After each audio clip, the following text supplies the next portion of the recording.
It toward the right corner of the end zone for Ollie Gordon, and there's a flag down, interference on Utah. That's on Johnson, the same one who got away with the targeting call.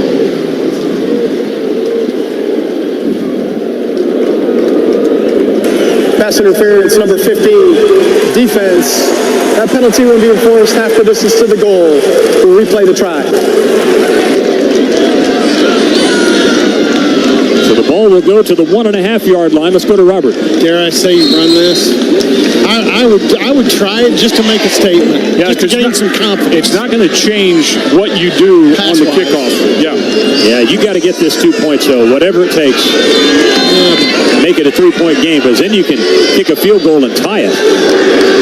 Whatever it is. 2 wide, left, 1 right. 2-point conversion from the 1.5. Bowman takes the ball, fakes a handoff, slings it out to the right side, and the flat, it's caught by Presley, and he goes in for the 2 points. It's a 3-point game, 22-19 with 1:47 to play. Now, do we assume an onside kick? I think you have to, don't you? You're down to 1 timeout. Dave, they can run it all the way down. I mean, they can almost run it out. So 2 touchdowns for the Cowboys in 3 minutes and 50 seconds. After the Cowboys had 1 first down through the first quarter and a half of the second half.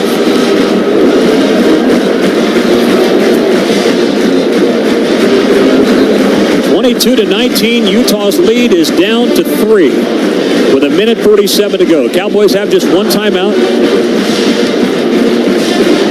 This will appear to be an onside kick.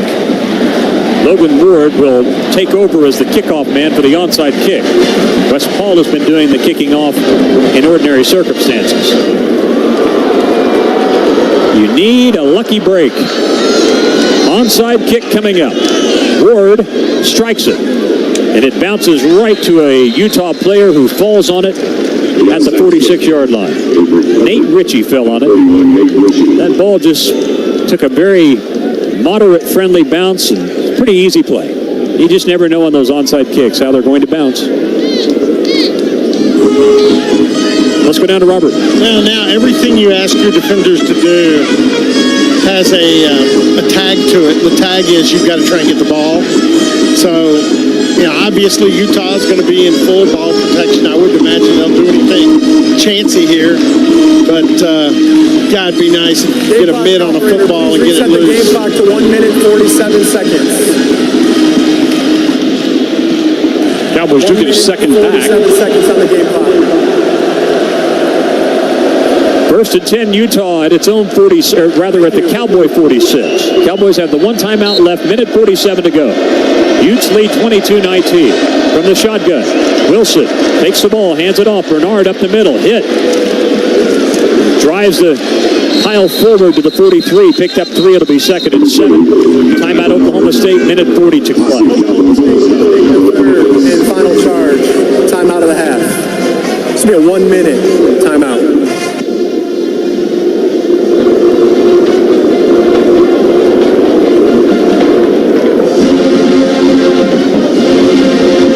So depending on how this plays out, that's the Cowboys' last timeout. 22-19, Utah leads, 1:40 to play. If these 2 plays happen fairly quickly, you get the ball back maybe with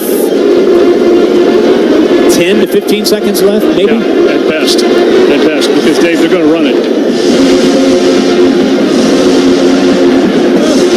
And if that takes 8 seconds, and then you put 40 on the play clock as soon as he's down, so now you're down to 50 seconds before they'd snap it for the next play.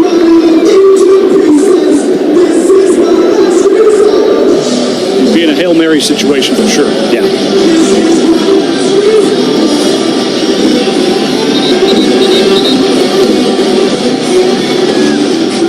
Well, Mike Gundy's wondering, he's like, wind the play clock, get him back out there. Not the game clock, but the play clock. Right. It's at 25. Now it starts. Utah 2nd and 7 from the Cowboy 43. 1:40 to go. 22-19 Utes. Oklahoma State is out of timeouts. Wilson takes the ball, hands it off. Bernard running left, snakes his way down to about the 40-yard line. It'll be 3rd down and 4. Now the game is in the balance. Get a stop here. Might force a punt. They might go for it. They can run the clock down to 53 seconds roughly before they have to snap it. So you will have very little time at all if you get them stopped. Daniels and Rawls back on. Corey Black, Kobe Hilton off.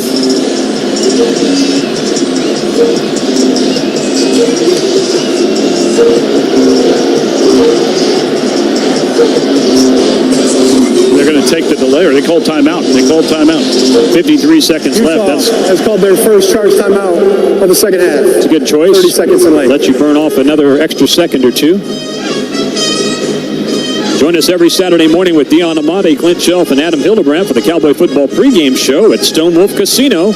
Come by all season long for great prizes and great food at the Wolf Sports Grill. Stone Wolf Casino, proud supporter of the Cowboys. You know, what you'd really like is a Giants versus Eagles, 1978. Oh, yeah. 79, somewhere in there. Herman Edwards, right? Yes. Giants were handing the ball off. Who was it to? Joe Pizarczyk was handing it off. Was it to Billy Ray Taylor? I believe so. Fumbled it. And that's why teams take a knee. That started that. Ball bounced up right into Herman Edwards, who was a safety, right? Was he a safety? Yes, he was. Like 4 seconds left, ran it for a touchdown. Eagles win.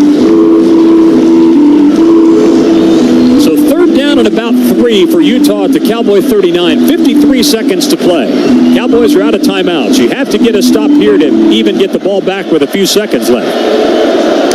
Wilson claps his hands, gets a snap, hands it off. Bernard up the middle's got the first down, taking it down to the Cowboy 35, and that will end it. They can take one knee, and the game will be over.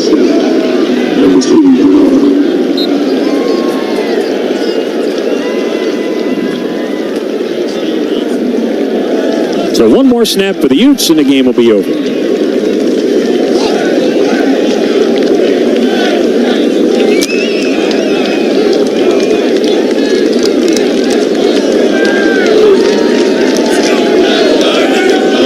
Wilson is under center now. He takes the snap, takes the knee, and the game ends.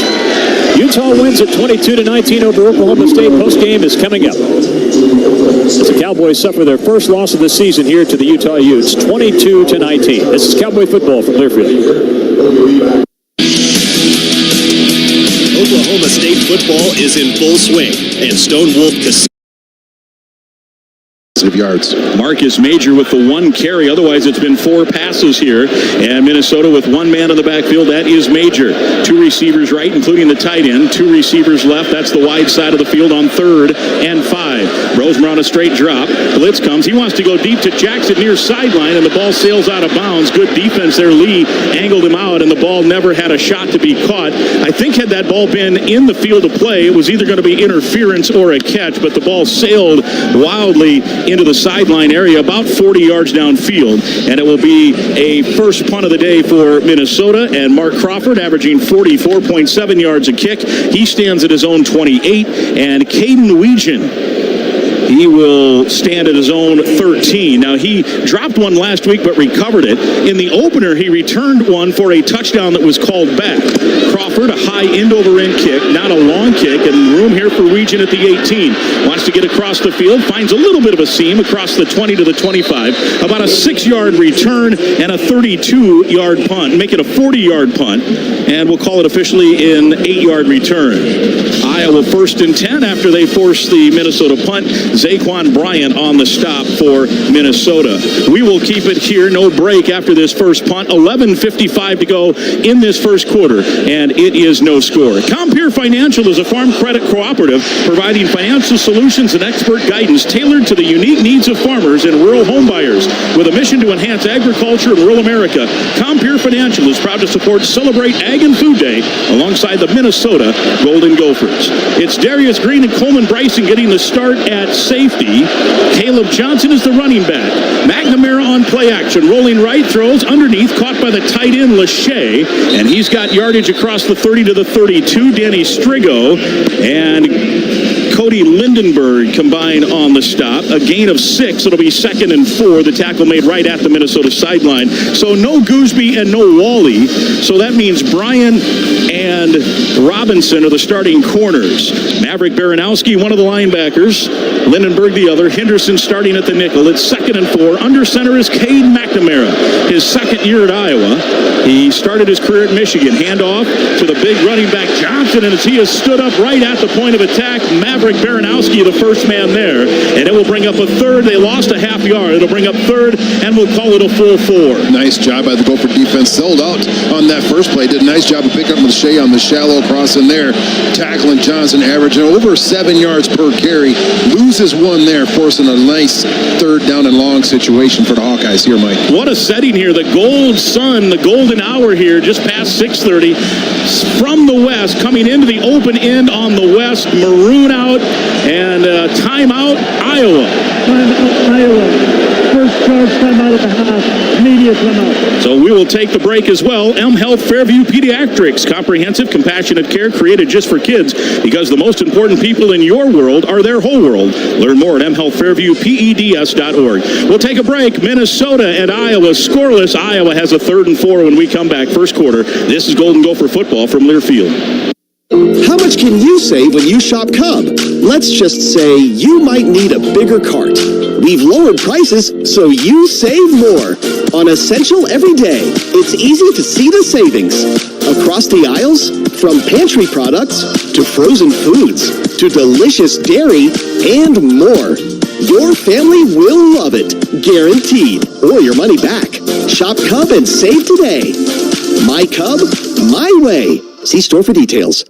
Gopher fans, this is Mike Grimm. As a business owner, you understand the importance of protecting your reputation, workplace, employees, and financial assets. Our team is ready to help yours by creating a custom lineup of industry-specific coverages and risk management services to help you stay at the top of your game.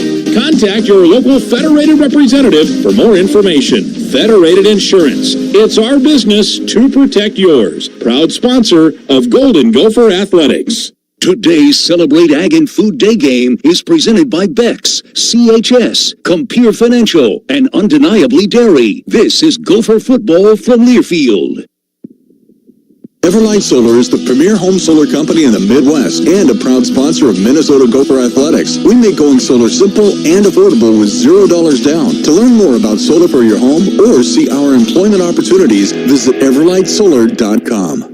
I've been told I'm made up, that dragons are nothing more than a myth. Unicorns and merpeople, too. Believe what you want about us, but your recycled items becoming new products is no myth. Recycled paper and cardboard get made into new cereal and cracker boxes at a paper mill in St. Paul. While recycled food cans are made into new products like wire and parts for cars and appliances. Recycling exists. Learn the real story behind recycling at recyclingexist.com. I'm a coffee lover, but buying coffee out is one of my worst spending habits. That's why I decided to get more from my morning routine by enjoying 20 cups of deliciously rich coffee with Coffee Mate for the price of 1 coffee from a coffee shop. It's a no-brainer. It's coffee's perfect mate, Coffee Mate. Why not? Welcome back. We're in the first quarter, no score, 10:37 to play here at Huntington Bank Stadium, Minnesota and Iowa. Minnesota corn farmers are continuously working to improve and become better stewards of our state's natural resources while maintaining a thriving rural economy. Minnesota Corn is dedicated to identifying and promoting opportunities for corn growers while enhancing quality of life. It is Celebrate Ag and Food Day. Well, the official duped us a little bit. He said it's a media timeout. We took the break, and then they took a 30-second timeout. So while you were away, you missed a batted ball in the air air, nearly intercepted by Minnesota, fell harmlessly to the ground. 4th down Iowa, they punted 43 yards. Their punter, Reese Dakin. Fair catch by the ESCO product, Coy Parrish. He has it at the 15, and that's where Minnesota will get its second crack from its own 15-yard line. So we didn't miss much, but we did miss a couple of plays, and hopefully the official can get on the same page as the TV guys to make sure that we're not caught that way again. Hey, when life gets real, start at Kohl's, where they've lowered prices on thousands of items your family needs for whatever life brings. Kohl's, where families come first. Justin Gard has a Stephen Carey sideline report. It's going to be interesting. I'm going to be pretty much worthless for you today, Grimmer. I'm just going to put that out there with 10:37 left in the first quarter. Typically, I love working games at Northwestern on the visitor sideline because I can hear every single thing that is being said, every single coaching point that is being said. Today's a little bit different because the crowd is so jacked up. I did hear a couple of things that Winston DeLaudabadere told his defensive line. None of them are airable at this moment. It's a family show. I don't think we're in the safe harbor zone, but certainly it's good to get off the field there and a quick 3 and out, let your offense get back out onto the field, hopefully gain a little bit of momentum, maybe get Darius Taylor involved here because for once, Grimmer, I'd like to be up 7-0 on these guys. I don't remember very many times in our 14 years together where we've jumped out to a touchdown lead. Maybe a field goal here and there, but a touchdown would sure be nice here on this drive. Yeah, an 85-yard drive would be just what the doctor ordered. Hey, Gopher fans, make sure to stop by the Gopher Garden. It's the pregame fan fest located on Oak Street outside the stadium. It starts 3 hours before every home game. You can also experience the Gopher Football Tailgate radio show 2 hours before each game at home, and the Pride of Minnesota Marching Band pregame concert and more. That's before every home game. Gophers come back with it, no score. Guardsy brings up a good point, DT. I think with the way these teams play defense, the team that gets the lead early, and if it can be a big lead, say someone gets out to a 10-0 lead or something, that might be enough to win this football game, over the course of a long game, just to get that start. I think so, but both these teams are a little bit different than they've been in the past, so I think it's going to take a little bit more than that. Here's a pass over the middle, caught on the run by Jackson, across the 30 to the 35-yard line.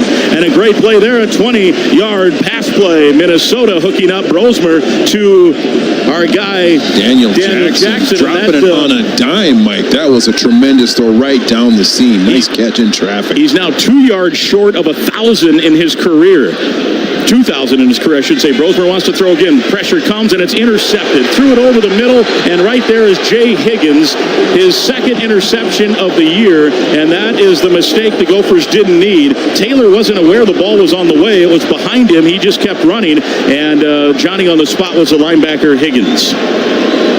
I think that's one of those times when you'd like for your running back to sit down in the zone, and he did not sit down. He kind of continued back to the inside, and a little bit of miscommunication between Max and Darius on that play. Unfortunate for us. We really had some momentum there.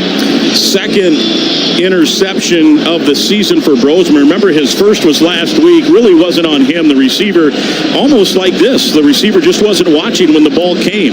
Taylor was running and never stopped, as you said, Darryl, to sit down. I think he thought he was going to sit down. The throw went, and he kept running, and the linebacker was there to make the catch. Caleb Johnson, the running back, there in Minnesota territory. Johnson, the handoff, and he scoots his way inside the 35, tumbling forward to the 33. Devin Williams and Ethan Robinson collaborate on the stop for the maroon and gold. A gain of about 6. We'll call it second and a long 4. Still plenty of time. Defense just needs to settle down and relax in there and make some plays and try to hold them on the end zone.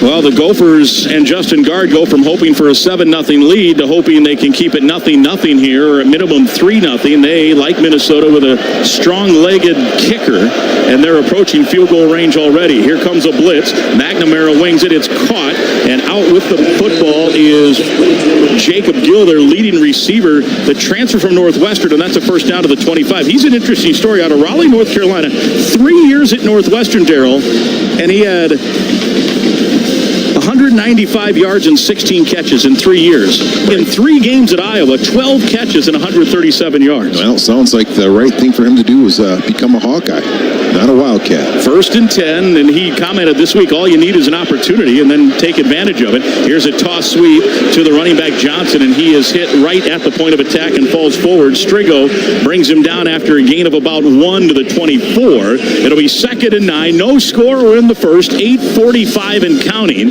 Minnesota threw an interception on possession number 2 after each team exchanged a punt. And now the Hawkeyes are knocking on the door here. Robinson and Bryant are the corners. Remember, there is no Justin Waldy. 2nd and 9. Gophers loading up the box here with Caleb Johnson, the lone man in the backfield. Under center is Cade McNamara. Power package to the left. That's where the run goes. And it is strung out, but breaking tackles. Johnson to the 20, to the 10. He is in. They had him for a tackle for a loss, and that's what he can do. And it's a 24-yard touchdown run. They had that thing strung out beautifully, but yet he was able to weave his way through a bunch of guys. And when you load the box and you get through that first level, there's nobody there to make the tackle. You still got to make a play, Mike, when you have that opportunity. 6 foot, 225 pounds. Caleb Johnson did a really nice job of using his size there and his speed to get to the edge and then get to that pylon to score a touchdown for the Hawkeyes. So the turnover leads to the score, 6-0 Iowa after the interception. 4-play, 38-yard drive. It took 150 and a 24-yard trot around the left side. And what do we got? A review here. Maybe, not sure what we're reviewing here. Did he step out? Maybe, did he wave his hand? No, just teasing. This replay sponsored by Planet Fitness. The officials are going to make a judgment here, but you won't be judged at Planet Fitness. Home to the Judgment Free Zone. Go to planetfitness.com to learn how you can join the Judgment Free Zone. The call in the field is a touchdown. Oh, yeah, it looks like watching the replay, he did step out at about the 1.5-yard line. So this will not be a touchdown. They'll take the 6 off the board, and about the 1.5-yard line is where Iowa will have it first and goal. Yep, right at about the 1.5, just inside the 1.5. His foot, about half of his foot, maybe a third of his foot hit the white chalk on that sideline. Yeah, I think obviously you're right, and you can see that pretty clearly in the replay. Didn't look like it the first time through. Really nice run by Caleb and breaking tackles. You just gotta, when you do get that chance to make a play. The runner's left foot was out of bounds. The ball will be placed at the 1-yard line. First and goal, Iowa. All right, so they're going to put it at the 1. His foot was out at the 1.5, but the ball was ahead of that. It's where the ball is when the foot hits out, apparently. So at the 1-yard line, it'll be first and goal from there. So still no score. So the shutout streak stays intact. No touchdowns allowed since the North Carolina game. We'll see if the Gophers can push him back. But, Darryl, that's what this Caleb Johnson can do, man. You and I were talking, and Guardsy off air before the game, that if they can keep his runs shorter than 15, like if his longest run tonight's 15, they're going to win. What's fearful is like a 24, a 42, a 56, which he's done all year. Yeah, absolutely. He is a tremendous back, and you can just see it there with his size and speed. That you just got to make sure that you wrap him up, break your shoulder pads all the way across the bow. Didn't do it there. He breaks and gets out to the edge. Brendan Sullivan, the backup quarterback, they use him in red zone packages as in at quarterback. 6 offensive linemen. Jacob Gill goes in motion, handoff Johnson, and he is in this time. So instead of a 24-yard run, he gets a 1-yard run, and one play later, it's 6-zip black and gold. So the turnover proves costly, and Iowa cashes in first, and JG was hoping for a 7-0 Gopher lead, and instead it's flipped on him, and it's 7-zip, well, 6-zip for the moment. Drew Stevens, 10 of 10 extra points this year. He will kick out of the hold of Ty Nissen. Luke Elkin is the long snapper for Iowa. Snap back, spot down, the kick is up, and it is good. And a timeout on the field. 8:03 to play in the first quarter, and Iowa has jumped out on front, and they take advantage of another forced turnover. 7-0 Hawkeyes, 8:03 to play. Ag Country Farm Credit Services provides ag-focused solutions to fit any size farm, ranch, or agribusiness. Visit agcountry.com to learn how they can work for you. Ag Country Farm Credit Services, proud to sponsor Celebrate Ag and Food Day. This is Golden Gopher football from Learfield. 10 miles an hour over the speed limit. 15 over. 20 over. It just might put you 6 feet under. A message from the Minnesota Department of Public Safety. At Western National Insurance, NICE is a little word that does big things for everyone. NICE is a helping hand when you need it most, and the peace of mind that comes from knowing you can trust the person on the other end of the call. For more than a century, we've been protecting individuals, families, and businesses with NICE as our foundation. Experience the power of NICE for yourself. Ask your independent insurance agent for Western National. Eat Drink and be dairy. Minnesota's dairy farmers are showing their true colors with cow care. Imagine your ideal chill zone. Now picture that for cows. Farmers deck out their barns with the coolest gears like fans and sprinklers to make sure cows are living their best lives. Today's game is brought to you by Progressive Insurance. This is Golden Gopher football from Learfield. Do you know a local hero who goes above and beyond for your community? Chick-fil-A Minnesota wants to celebrate them with the Chick-fil-A Kickin' for Chicken promotion. Nominate your local Minnesota hero for a chance to take the field to attempt a 10-yard field goal in front of the entire stadium. If they make it, they'll win a prize pack and 100 free meals. If they miss, they'll still walk away with the prize pack and 100 free sandwiches. To learn more and to nominate your local hero, visit the Sign Up to Win page on gophersports.com today. Chick-fil-A Minnesota, a proud sponsor of Gopher Athletics and your local community. Get ready to win big with Window Concepts. Enter the Home and Away giveaway for a chance to transform your home with $5,000 in home improvements, courtesy of Window Concepts. Plus, score an amazing trip for two to the 2025 Gopher football game against Oregon. And it doesn't end there. Second place wins 2025 Gopher football season tickets. Don't miss this chance to upgrade your home and experience the thrill of Gopher football. Register now at gophersports.com/Window Concepts for your chance to win.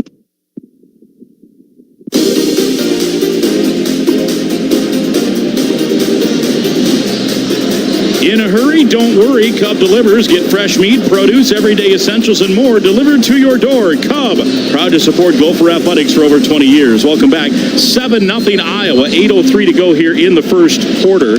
128 minutes and 41 seconds. Officially, that was the shutout streak. Also broke a touchdown streak that was about 170. Here's a kick into the end zone toward the back end line, and Minnesota will take over from its own 25. So a costly turnover, and that's what Iowa does to you. They will take advantage if you make a mistake, which is why coaches often are cautious against them, which also plays into their hands, and is what made that defense so good under Phil Parker for some time. No, they're steady Eddie. They're very consistent, and they know what they're doing. They're in their spots, and they play that zone, keep everybody in front of them. People have taken advantage of it this year, Mike, and I think that's what we're going to do, try to do. And we will continue to do that, hopefully. You know, and I don't know enough about football. You would have an idea. It looked to me like Brosmer thought that Taylor was going to sit in the zone, as you said. The linebacker ran the route for him. He sat in the zone, and the running back kept going. He knew. He's passing him off to the next person, so he's got to sit there and just wait it out, and unfortunately we didn't there. Here's a handoff on first down to Taylor, and he has a couple across the 25 to the 27. A pickup of two, a host of Hawkeyes there in the middle, including Aaron Graves out of Dayton, Iowa, 6'4", 300 pounds. His first year as a full-time starter, but he's been an impact player for them for a couple of years now. Tell you what, just watching some film this week of that Iowa front, that is a very, very good defensive line. Does a great job of keeping everyone off of those linebackers. Is a reason that Higgins and the rest of them have so many tackles coming into this game. Yeah, and they'll throw a bunch of different looks. They'll dog and split and push one guy one way to free up a hole for one of the other guys to try to get through. It's a pretty unique approach. Here is Brosmer, throws it in the flat to Major, makes a man miss to the 30, puts on another move and a first down, cartwheeling and spinning his way, a pirouette down the sideline to the 40-yard line. And he might have stepped out of bounds. Are they going to bring it back? Let's see. Yep, all the way back to the 30, so it won't be a first down. They spot him back at the 30. We'll get a look at the replay here. Couldn't tell by the replay they showed on the big screen. So instead of the big gain and a first down, it'll bring up 3rd and 5. Newman now the running back, the third down back. Driver is in. And so it's 3rd and 6 here. Minnesota on third down, 1 for 2. See if Minnesota tries to throw downfield. They do have a 20-yard hookup to Daniel Jackson on the previous drive. In motion, the tight end Callerup to throw. Brosmer wings it. It is tipped and incomplete. And Elijah Spencer looking around to see where the flag was. He got hooked at the hip and spun around. Iowa does that there as much handsy as anybody. Deshaun Lee in coverage, and it's 4th down. Did a nice job of running that right. It did look like there was some contact there on Elijah Spencer, and if you're going to hook and his arm got pulled. But it's like Purdue in basketball. You just foul every play, and they're not going to call it. Well, it's working. It works for them for sure. 4th and 6. He got grabbed by the left arm and spun and hooked, and they just watch it. No flag. 4th and 6 here. Weegen deep at the 25, and Crawford at his own 15. and he punts it away, and a high hanging punt into that wind. Weegan a fair catch, and on the run makes it at about the 38, and that is where Iowa will take over with a 7-0 lead. 6:25 to go in this first quarter. Hey, when you're out of town and want to keep up with live college sports, be sure to download the free Varsity Network app, available for both Apple and Android. Listen to college sports live with the Varsity Network app. 6:25 to go first quarter, and it's 7-0 Iowa. The Hawkeyes have the ball when we come back. This is Golden Gopher football from Learfield. Hey Gopher fans, it's football season again. Stop by your neighborhood Holiday Station store and get everything you need to enjoy the big game. With a great selection of sandwiches, snacks, and beverages, you're sure to find what you're looking for at Holiday. Everyone at Holiday is proud to be a part of the U of M football program and the Minnesota Golden Gopher Network. So, from one hometown team to another, best of luck this season and go Gophers! Anything can happen when you say I'm into a scratch game from the Minnesota Lottery. Besides cash prizes, some scratch games offer a second chance, so even non-winning tickets can win. Since this is probably music to your ears, we'll say it again, in a song. Besides cash prizes, some scratch games offer a second chance, so even non-winning tickets can win. Minnesota Lottery. I'm in. Must be 18 or older to play. You want the best for your child. So does M Health Fairview Masonic Children's Hospital. As the Twin Cities' longest-running, top-ranked children's hospital, many of the world's leading medical experts just happen to come with the most caring hearts. This combination of compassion and expertise is why Masonic Children's Hospital was once again recognized as the Twin Cities' top-ranked children's hospital by U.S. News and World Report. World-class, kid-focused care is available for all. Learn more at mhealthfairviewpeds.org. At Beck's, we stand up for the things that matter most. Our faith, our independence, and helping farmers succeed. As the largest family-owned seed company in the U.S., we believe in the integrity of remaining an independent family-owned seed company. Since our founding in 1937, we have continued to produce quality products backed by a quality family of employees and dealers dedicated to serving American farmers. And that's something to be proud of. Beck's, founded in faith, forged in America. For more information, visit BecksHybrids.com. Live from the Federated Insurance broadcast booth, this is Golden Gopher Football.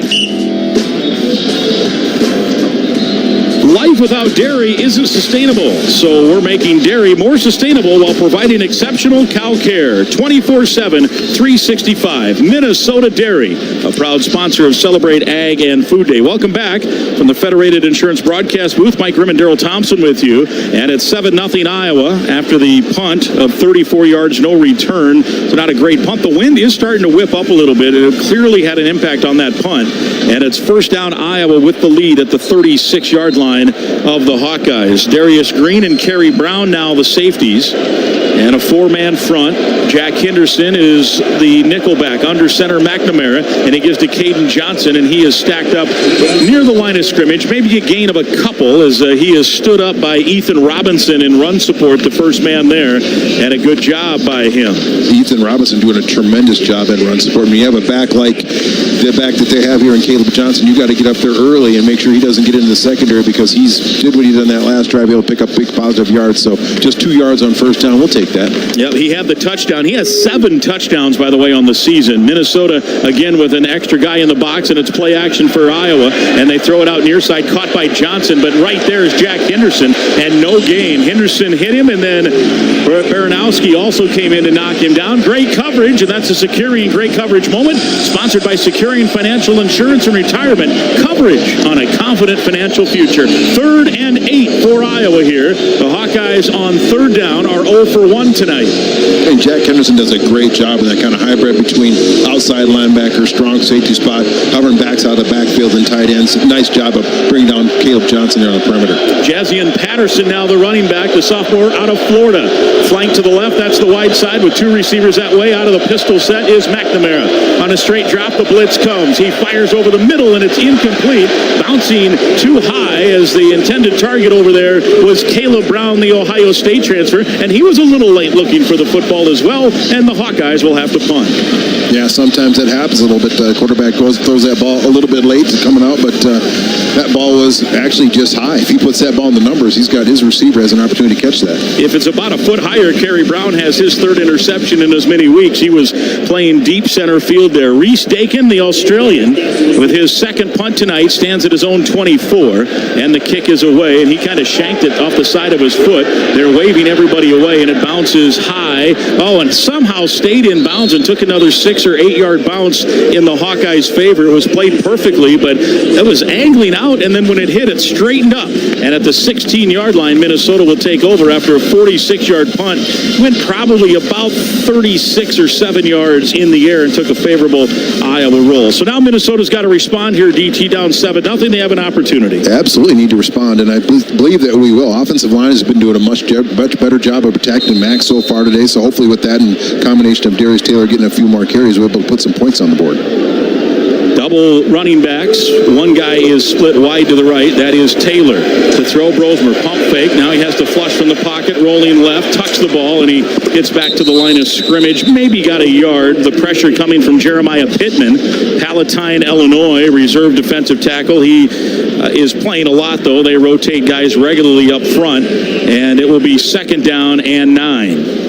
One of the few times that we've had a little bit of a breakdown out front, but also nice coverage on the back end for Iowa with nowhere for us to, or for Max to throw the ball. Rosemer set again, this time out of the pistol. Darius Taylor lined up to his right. Bierman now is one of the tight ends. The Iowa native comes in motion. And on 2nd and 9, it's a handoff to Taylor. Patiently waits, lowers his shoulder, and bounces across the 20 to the 21. Pittman and Lee combining on the stop. It's a pickup of about 5, and we'll call it now 3rd and 5. I actually like that call. We've done we put the ball in the air a lot so far. Darius hasn't had very many carries, so a little bit kind of a sprint draw right there. Iowa's a little bit of a pass defense. Does a nice job of picking up 5 yards on that play. Nick Jackson was out, the linebacker, on that last play. Now he is back in for Iowa. 3rd down, and the Hawkeyes have an extra guy in the box up front. Now they back off a linebacker, and we'll see what happens here on 3rd and 5. Brosmer to throw. Over the middle, it is caught, and a 1st down. Daniel Jackson across the 25 to the 29. Kyler Fisher was all over him. That could have been an interference, but it wasn't.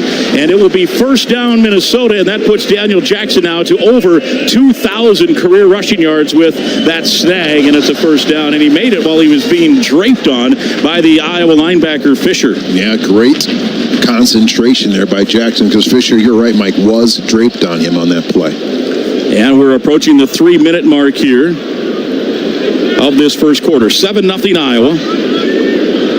Now they might review this. We saw the replay. He was maybe never down. He landed on top of the linebacker and then moved forward another 6 or 7 yards. Let's see what they're going to, I don't know if it's reviewable here. If the whistle blew, then it would be, nope. Did PJ take a timeout here?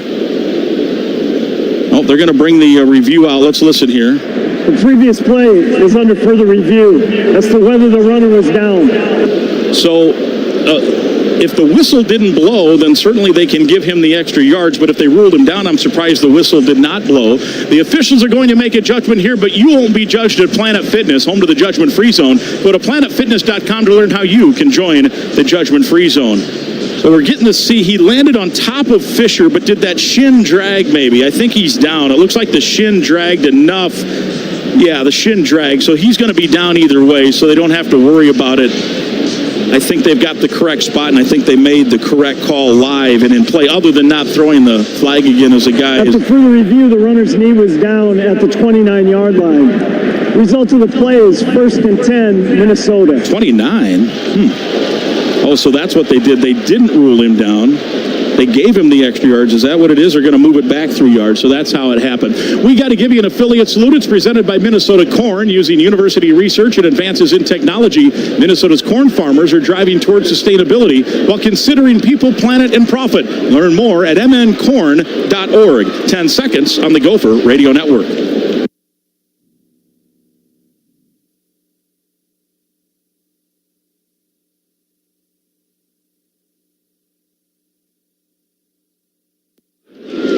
Here is a 1st down play and a toss sweep to Major. He's got some room. A great block downfield to the 40. 30, and he's ushered out of bounds at the 46-yard line. Got a great block from Ursery and one of the tight ends downfield. Xavier Wampa brings him down, and it's a 17-yard pickup for the running back, Marcus Major.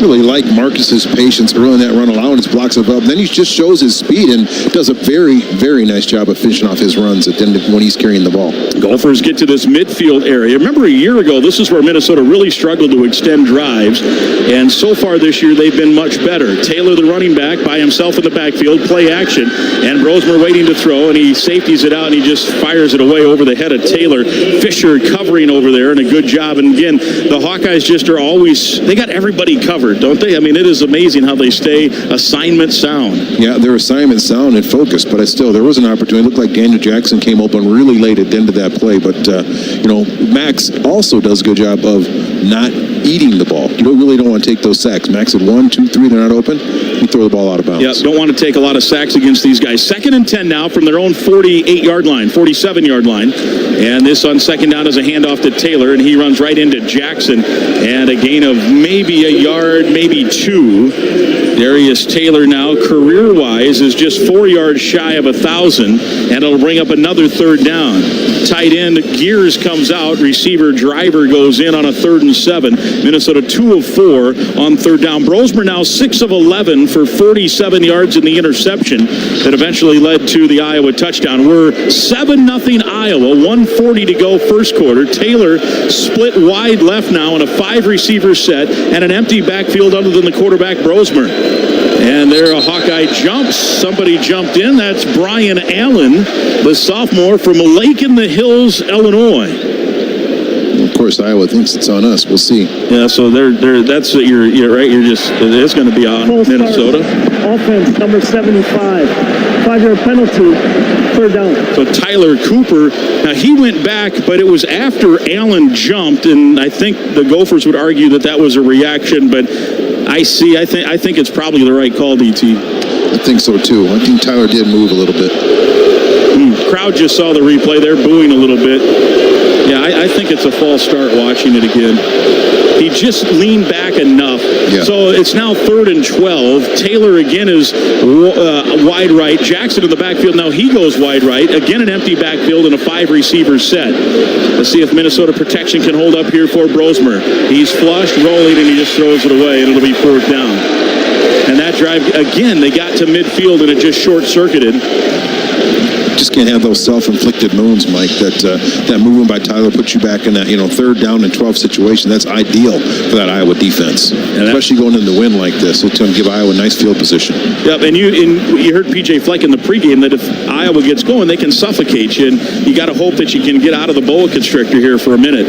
They will punt it away. Weegen standing at his own 12. Mark Crawford, the Minnesota punter from the 30. Good snap, and it's a low end-over-end kick, biting into that wind, bouncing at the 12, and it is down at the 1-yard line. Coy Parrish found it to his left. They'll say at the 2-yard line.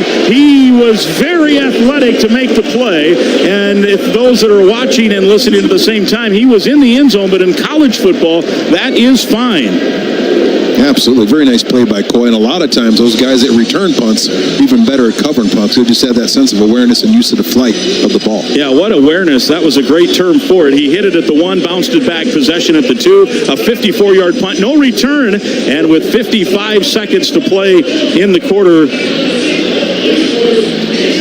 let's take a break. This is Golden Gopher football from Learfield. A happier way to healthcare starts with Coop Health, a proud sponsor of Gopher football. Coop is a health plan with no deductibles or complicated paperwork. Members can easily search for high-quality, low-cost providers and look up the price of medical services ahead of time. Members also receive 1 monthly statement with flexible payment options. Ready to switch gears? Visit coophealth.com for more information on how you can take control of your healthcare journey.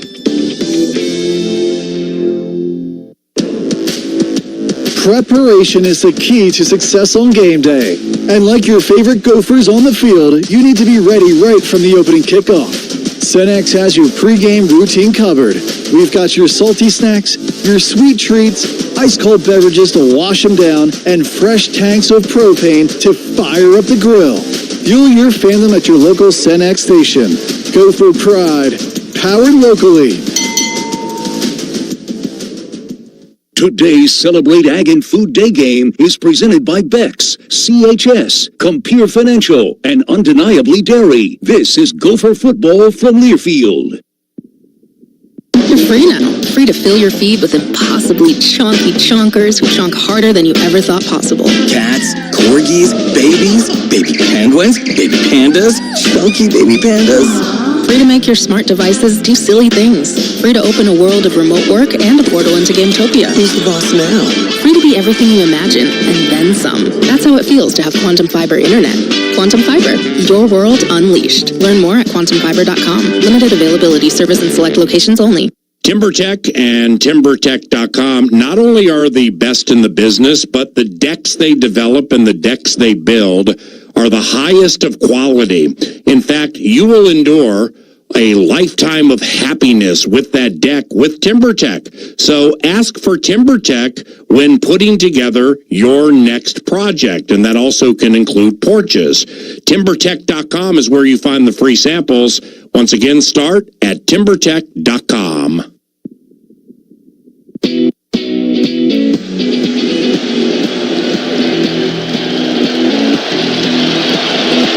Welcome back. Minnesota trailing Iowa 7-0 under a minute to go first quarter, and the Gophers have backed the Hawkeyes up to the 2-yard line. Under center is Cade McNamara. The running back is Patterson.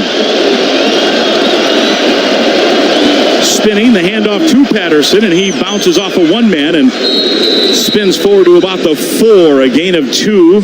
It'll be 2nd down and 8. Maverick Baranowski, the first man there. And hey, if you're looking for a great career that offers training and opportunities to advance, visit careers.marsden.com to see current openings.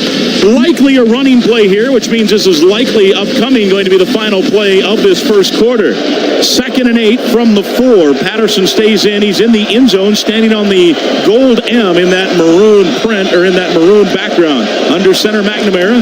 Patterson again the handoff, angling left, big hole, and a touchdown saving tackle there by Bingo McMillan. That could have been a 96-yard scamper if not for McMillan. Patterson has that escapability, and that will end the first quarter of play. Iowa has a first down after the pickup run there of 13 yards. Could have been much worse, and it will be 1st and 10 Iowa from the 17-yard line as they have moved their way out of danger for the moment. Leading 7-0 after 1 quarter of football in Huntington Bank Stadium. A happier way to healthcare starts with Coop Health. Say goodbye to the complicated paperwork and the surprise bills. For more info, visit coophealth.com today. Let's go to Scoreboard Central, and here's our good buddy Tanner Hoops. Yeah, thanks, Mike. 2 other Big Ten games in progress. Washington, their first ever conference game as a member of the Big, up 17-0 on Northwestern, 7:06 to go in the second quarter of that one. Elsewhere, Michigan State at Boston College, sporty a 3-0 lead, 10 minutes left in the opening quarter there. Still to come tonight, Oregon State hosts Purdue. That'll begin at 7:30.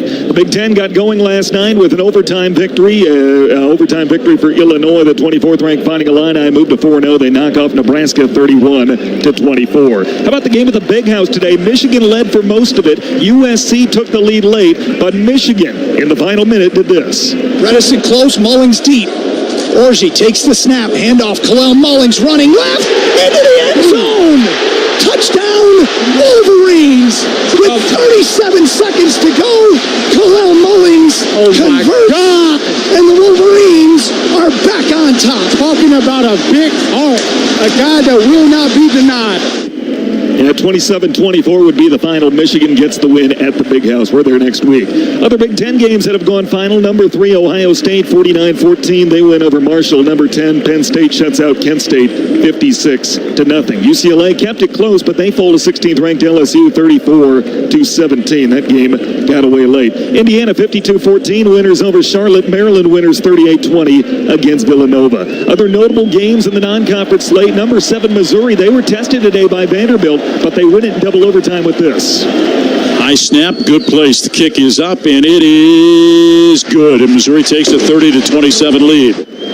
And they would get a stop defensively. They hold up Vandy 30-27 in double overtime. Elsewhere, ranked matchup, number 12, Utah 22-19 over 14th ranked Oklahoma State. Notre Dame 28-3 winners against Miami, Ohio. The Fighting Irish ranked number 17. Number 19, Louisville 31-19 over Georgia Tech. Iowa State 52-7 against Arkansas State. Number 21, Clemson 59-35 over NC State. Number 23, Northern Illinois defeated by Buffalo in overtime 23-20. The Buffs with their first ranked win since 2008. Our score, it's Iowa 7-0 after one quarter play as we send it back over to Mike and DT. All right, very good. Thank you. Good work, Tanner Hoops. He'll have more scores at halftime. We have his halftime interview as well, but we've got a full second quarter to go as we're ready for second quarter action. 7-0 Iowa.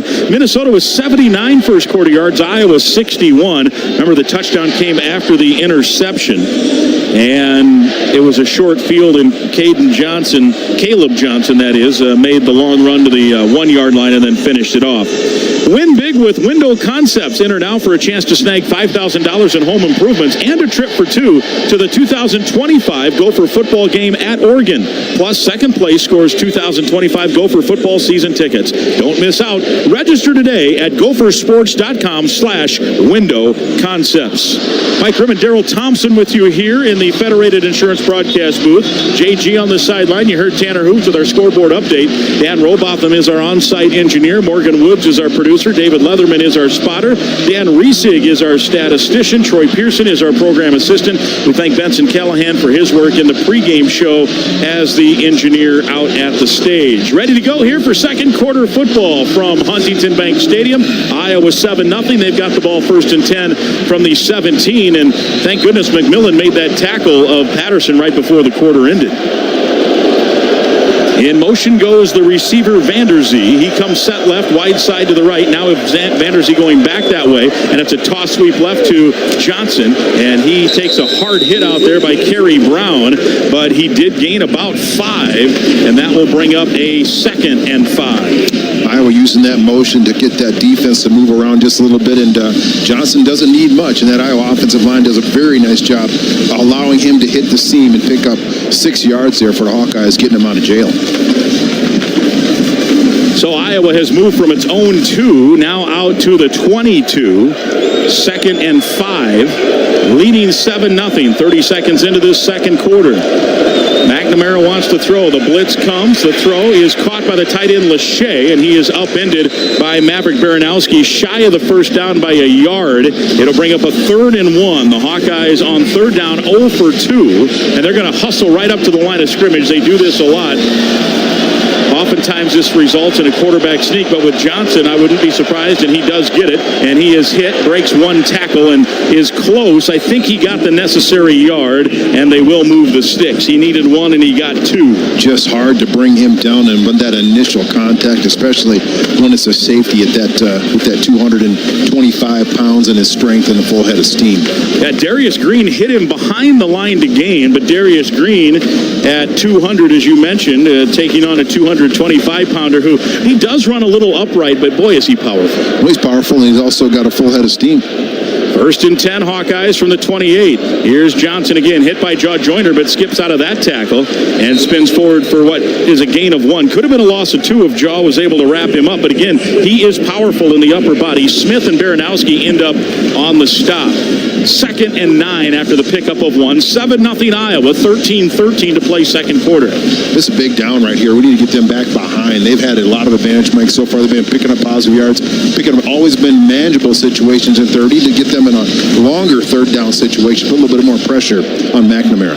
Yeah, Minnesota with 9 minutes of possession time. Iowa now just over 5 minutes, but they have moved from the 2 out to the 28. Patterson now the running back. Tight end goes in motion, and it is a handoff to Patterson, and a good job there by Cody Lindenberg to wrap him up. He jumped the gap, fit the spot, and it's no gain, and it's 3rd and long here. It was Finnessy, I beg your pardon, 46, not 45 on the stop. Well, I like that. I like him taking a little bit of a chance there, shoot the gap, and stop the most important person on that offense, and that person on the Iowa offense is Caleb Johnson, averaging 150 yards a game. Big hit there by Finney, the Wisconsin product. Patterson the back in the backfield, 3rd and 9 for Iowa. They're 1 of 3 on 3rd down. Crowd talking defense here. Iowa leading 7-0 second quarter. Wide side to the left, 2 receivers that way. Here comes the pressure. McNamara fires ball, batted down as he threw it, and they say an incomplete pass as a couple of the big boys down there are rumbling and fighting over, but it doesn't matter. It's an incomplete pass, and Iowa will be forced to punt. Punting in the wind too, Mike. Yeah, the breeze has definitely picked up. Let's see. Can't tell. Was that Jalen Logan Redding, I think, got a hand on it, a knockdown on the pass, and he was awfully excited about it. And that will bring on the Australian punter, Reese Dakin. He's 19. Minnesota's Australian punter is 30. These guys are ready for life, 401ks and everything. Coy Parrott.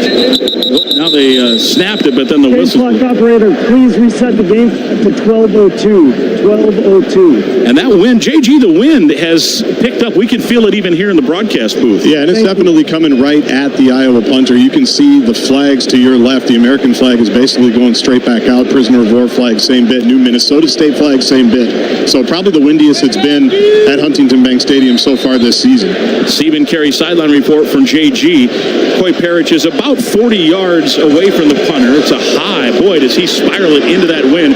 Parrish backpedaling, a fair catch called, and he makes a thumbs-in catch at about the 15-yard line. How about that, to bite that through the wind? He hasn't been great this year. In fact, you know, when you have Torrey Taylor, there were Hawkeye fans grumbling, this kid isn't as good. That was a 56-yard punt, just biting into that wind and forcing a fair catch. And the special teams so far have been pretty good. Iowa was backed up at the 2 on a Minnesota punt, and now that was a big-time punt by Iowa. We'll take the break. It's 7-0 Hawkeyes, but the Gophers will have it from the 15-yard line. Third time they started at either the 15 or the 16 in this one. The Corn Nuts brand delivers an unmistakable crunch in the flavors you crave. Flavors like ranch, original, and the latest, loaded taco. Try them today around campus or at your local store. Go Gophers, Corn Nuts. This is Golden Gopher football from Learfield.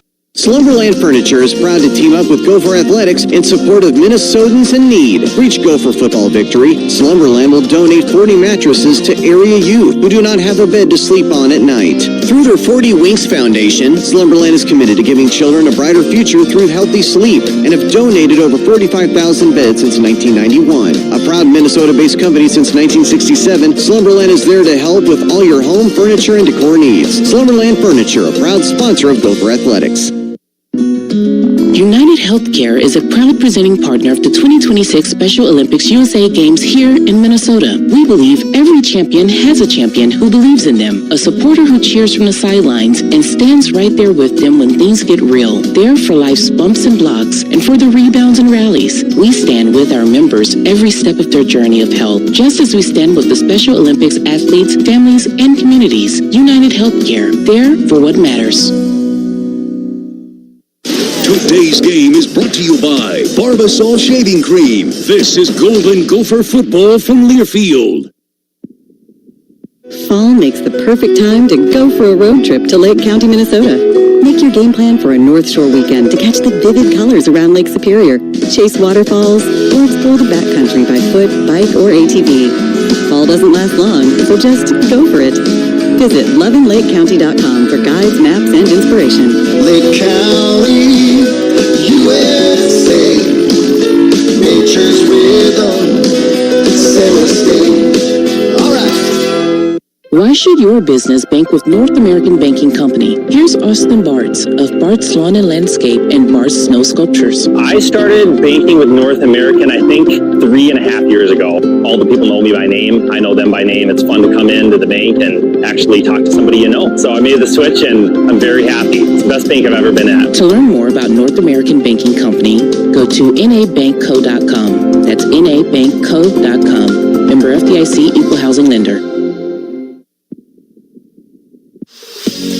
7-0. First play coming out with a handoff to Major. He's got a gain of a couple wide to the left. And it's a gain of about 3. Ethan Herkett, defensive end on the stop. 11:42 to play second quarter. 7-0. Gophers trailing the Iowa Hawkeyes. Nice run there by Major, and I do like the platoon system. Just giving not a break to Darius Taylor, but at least the 1-2 punch with Major and with Taylor. Double tights now with Gears and Callerup. Here's a quick toss sweep. This is Major, make that Taylor, and he is swarmed over after a gain of 1. That was what Major had the nice gain on before. Harris was the first man there, and that brings Darius Taylor now to 997 career yards, and it's 3rd down and a long 3. In fact, we'll call it flat out 3rd and 4. Minnesota with 83 yards, Iowa with 74, but it's Iowa the lead here, 7-zip. 10:50 to go and counting, second quarter. Jackson shifts, and they're going to run some motion here. Looks to be some confusion. 7 to snap. PJ takes the timeout. So some confusion there. Brockington was not in the right spot, I don't think. And then they shifted, and then PJ said, we got to get the play right on 3rd and 4, and a key 3rd and 4 at that. Hey, if your child's ready to shine as a Quick Trip official kickoff kid, well, let's imagine this. Your child leading the charge at a Gopher football home game and kicking off the action in front of thousands of cheering fans. Here's how you get your kid registered. Download the Quick Trip Rewards app, enter the fan zone, and sign up your child for the experience of a lifetime only with Quick Trip. That's Minnesota's first timeout. Each team now has used a timeout. Each team will have 2 timeouts remaining the rest of the quarter. 10:37 to go in this quarter. In Minnesota here, Darrell Thompson with a key 3rd down and 4. It's a very, very key 3rd down and 4, Mike, and I thought we might have taken a shot off this play action, especially considering that the wind is at our back right here, and Max does feel to me like he's kind of in his groove right now. So we'll see what we do here. Potentially a screen or a slant over here on the perimeter. Rosemer 6 of 12, 47 yards. He does have the interception. 3rd and 4, wide side to the left. Gears goes in motion that way, leaving 3 receivers over there. The running back is Major to the right. Snap out of the pistol. To throw is Brosmer. Fires, and it's incomplete. Arms again draped over the intended target. No flag. And Harris in coverage, and it's 4th down. PJ Fleck was yelling at the official, signaling the, hey, throw the flag, but it's a fruitless effort. Well, it's also like if you're going to call it, then it does have to make sure that it's both ways. So if we don't see the flag, it's good to know that. It's like it's like basketball, football. Would you know what the ref's going to call it? Then be aggressive and be handsy yourself, which is hard to do. Make that adjustment in the middle of the game. Luigian is deep for Iowa. Stands at his own 32. Crawford at his own 6. Shoulder high snap, and with the wind, it's a short kick. Luigian at the 35, trying to get across field, finds a seam to the 40. Flag flies. He's out to midfield, and Coleman Bryson brings him down right there. But let's check what the marker's all about back here at the 40-yard line. It was a 44-yard punt with the wind, just not much behind it, and then a 16-yard return. The officials having a bit of a rock pile out near midfield to discuss this, and we're about to get the official signal of what the penalty was. As we mentioned in the opener for Iowa against Illinois State, Weegan had a punt return for a touchdown that was called back. During the kick, holding number 2 of the receiving team. 10-yard penalty from the end of the kick. 1st and 10. That's TJ Hall. And so, good news for Minnesota there, as they will move it back from the spot of the hold. TJ was out asking the official, where's the mark off? I think he was trying to determine whether it was going to be marked off maybe from the end of the run. Certainly was after the punt, so you're not going to get the first down on it. And let's go to JG. Well, that's just the second time that the official has given us the wrong info on the microphone, whether it's media timeout or at the end of the kick, which is what he said publicly, and I think that's what PJ was trying to figure out, because clearly it's not at the end of the kick. Yeah, exactly. Yeah, that's exactly right. So PJ wanted to double check that to make sure it was from the spot of the foul, which that's how you mark it. Under center is McNamara. In motion, the tight end. Handoff to Johnson. Stutter stepping his way for maybe 1, and just the whole middle of the Gopher defense. Henderson getting up off the bottom of the pile along with Danny Strigo and others. Call it a gain of 1. 2nd and 9. Iowa leading Minnesota 7-0. We thought it might be low scoring, and Darrell Thompson so far each team with 85 yards or less. Minnesota 85, Iowa 74. The interception has been the key, a short field for Iowa, and they score. Well, and you see it here. Iowa's handing the ball off on the inside, starting to try to run a little bit of clock here, and use their ball control offense to run this clock. Terrell Washington now in at a running back. He's a wide receiver, but he's flanked in the backfield, and he comes out of the backfield, and they throw it to him, and it got on him quicker than he thought on the hands, but he was too late turning the head, incomplete off the fingertips, and it's 3rd down and 9 for the Iowa Hawkeyes. Good pass rush and pressure by Coleman Bryson. Well, the pressure by Coleman Bryson might have been the key, and I think that's one of the differences we see with this the new defense, or the defense coordinator being a little bit more aggressive, sending more blitzers, and forcing the ball to come out a little bit quicker. Iowa 1 of 4 on 3rd down tonight. On the season, they're 44%. Low snap. McNamara to throw. All-out blitz comes. McNamara hit, and he's cartwheeled down. Cody Lindenberg all the way back at the 13. Big-time sack for the Anoka product. His first sack of the season. What a difference it is having Cody Lindenberg back in the lineup, especially over the course of the last couple of games. But they're a really big play. That sack is a big deal. That's a loss of 13. Parrish on to return the punt, and the punter Dakin on to kick. He had a beauty the last time, 50-plus yards into that sharp breeze. Sun is setting here. Beautiful setting for football. 75 degrees. The freshman Parrish awaits another booming high punt.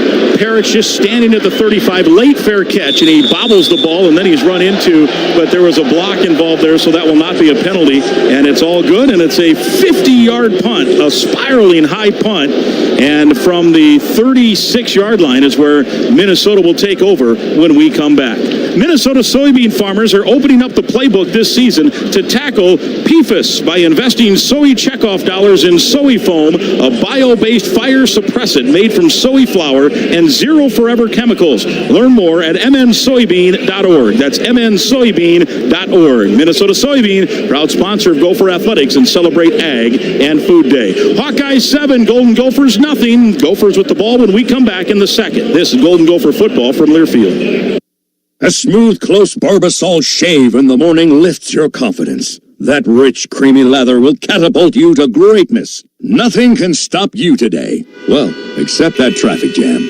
Barbasol, it's a can of can-do. Snakes, zombies, public speaking. The list of fears is endless. But the real danger is in your hand when you're behind the wheel. Distracted driving is what's really scary, and even deadly.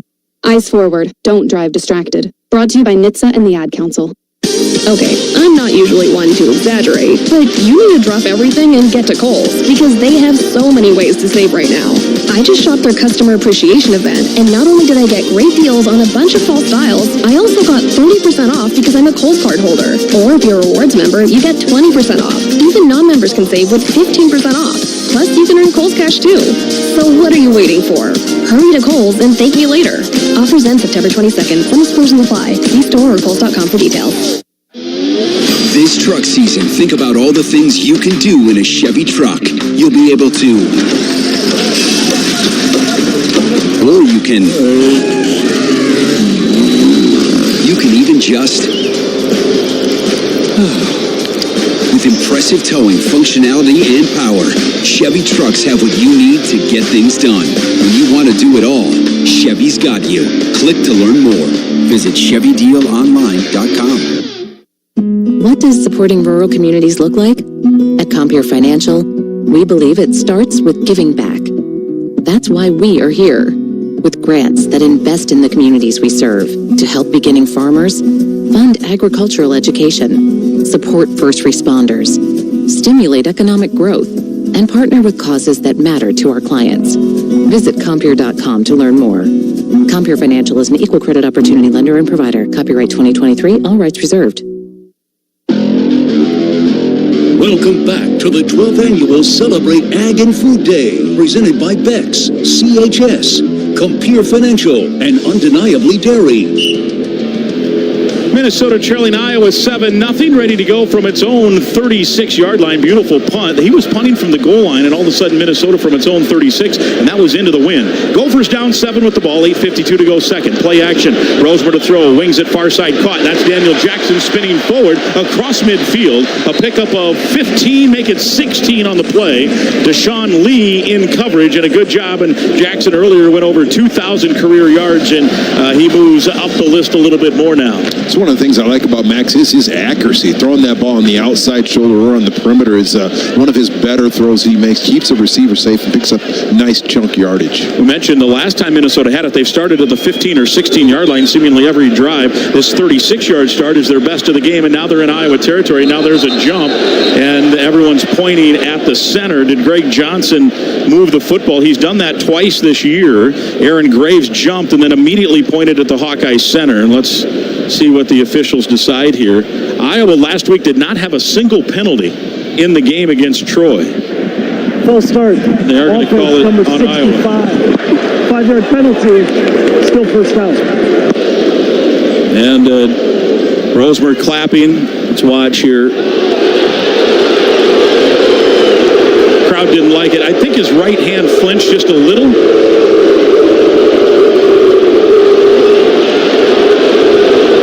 TJ yelling at the head linesman. He's not happy. Now he's yelling at the referee. Minnesota now penalty-wise.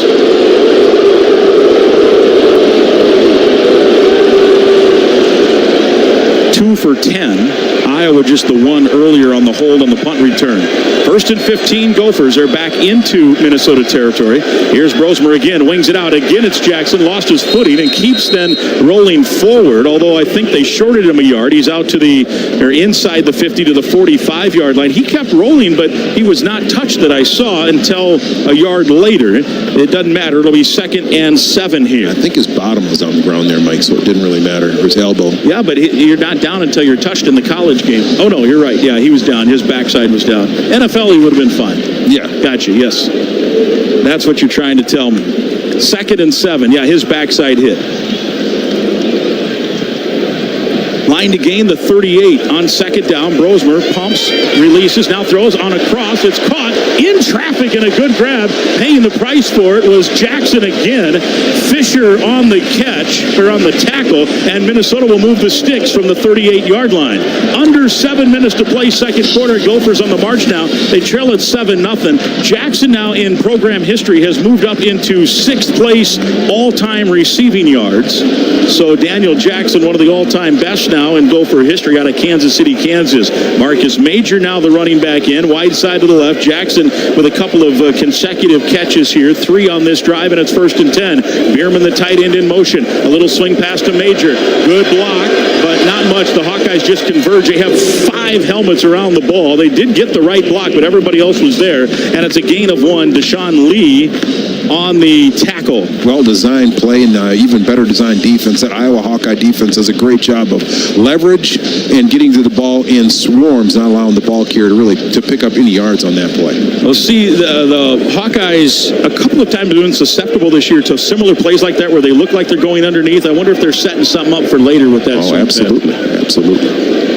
Here's Marcus Major, the running back to the right. In motion, the tight end. Rosemer wants to throw underneath. It's caught by Major and a gain of about 4 to the 32-yard line. Jay Higgins, another tackle. He had 14 tackles in Iowa City last year against Minnesota, and they're inching closer to field goal range now for Dragan Kesic on 3rd and about 5 here. Again, the wind at his back. He has attempted 4 field goals of 50 yards or more this season, and right from here it'd be 50. You'd love to get the first down and keep pumping forward. Minnesota trailing 7-zip. Second quarter winding down now. 5:20 to play. Major lined up to the right. That's the wide side. 2 receivers that way. 2 to the boundary side of the field left. That's the Hawkeye sideline side. Brosmer waits for the snap. Doesn't want to take a sack here. In motion, Major. Back to throw Brosmer. Plenty of time. Lofts one up toward the goal line. Out there. Catching is Brockington. Out of bounds at the 3. It is complete. Good job by Brosmer finding Brockington. They'll say it's the 4-yard line and a 29-yard pickup. One-handed catch. We'll see if they're going to review that. He may have had the left foot out of bounds first. Interference should be called again. The guy's pulling his arm down. He had to make a one-handed catch. They're asking for a review. And the Gophers are quickly going to get up there, and Kirk Ferentz is going to take a timeout. I don't blame him. It's a tremendous catch by Lemeki Brockington there. Either way, he's just a young man that's just been injured a little bit, but Great athlete, great catch. The right foot was down first, and then the question is, did he hold possession? Coach challenging the play. The play is under further review from replay. So the review is sponsored by Planet Fitness. The officials are going to make a judgment here, but you won't be judged at Planet Fitness. Home to the judgment-free zone. Go to planetfitness.com to learn how you can join the judgment-free zone. We're getting a good super slow-mo look here. Brockington has it on his arm. His right foot is in, left foot is out. I think that's going to be upheld. I don't see enough. Do you? I think it's good, but that's going to be tough. We got to take a break here. Media timeout. We'll have the outcome next. It's Golden Gopher football from Learfield. In the heartland, where ambition thrives, there are those who are made and those who are made for more. Just like the Gophers on game day, Kloss, a leading producer of ag equipment, unleashes the power of ambition in the field. Discover why our cutting-edge machinery and unwavering support aren't just a promise, they're a commitment to your success. Because at Kloss, we know you are made for more. Visit your Kloss dealer or CLAAS.com.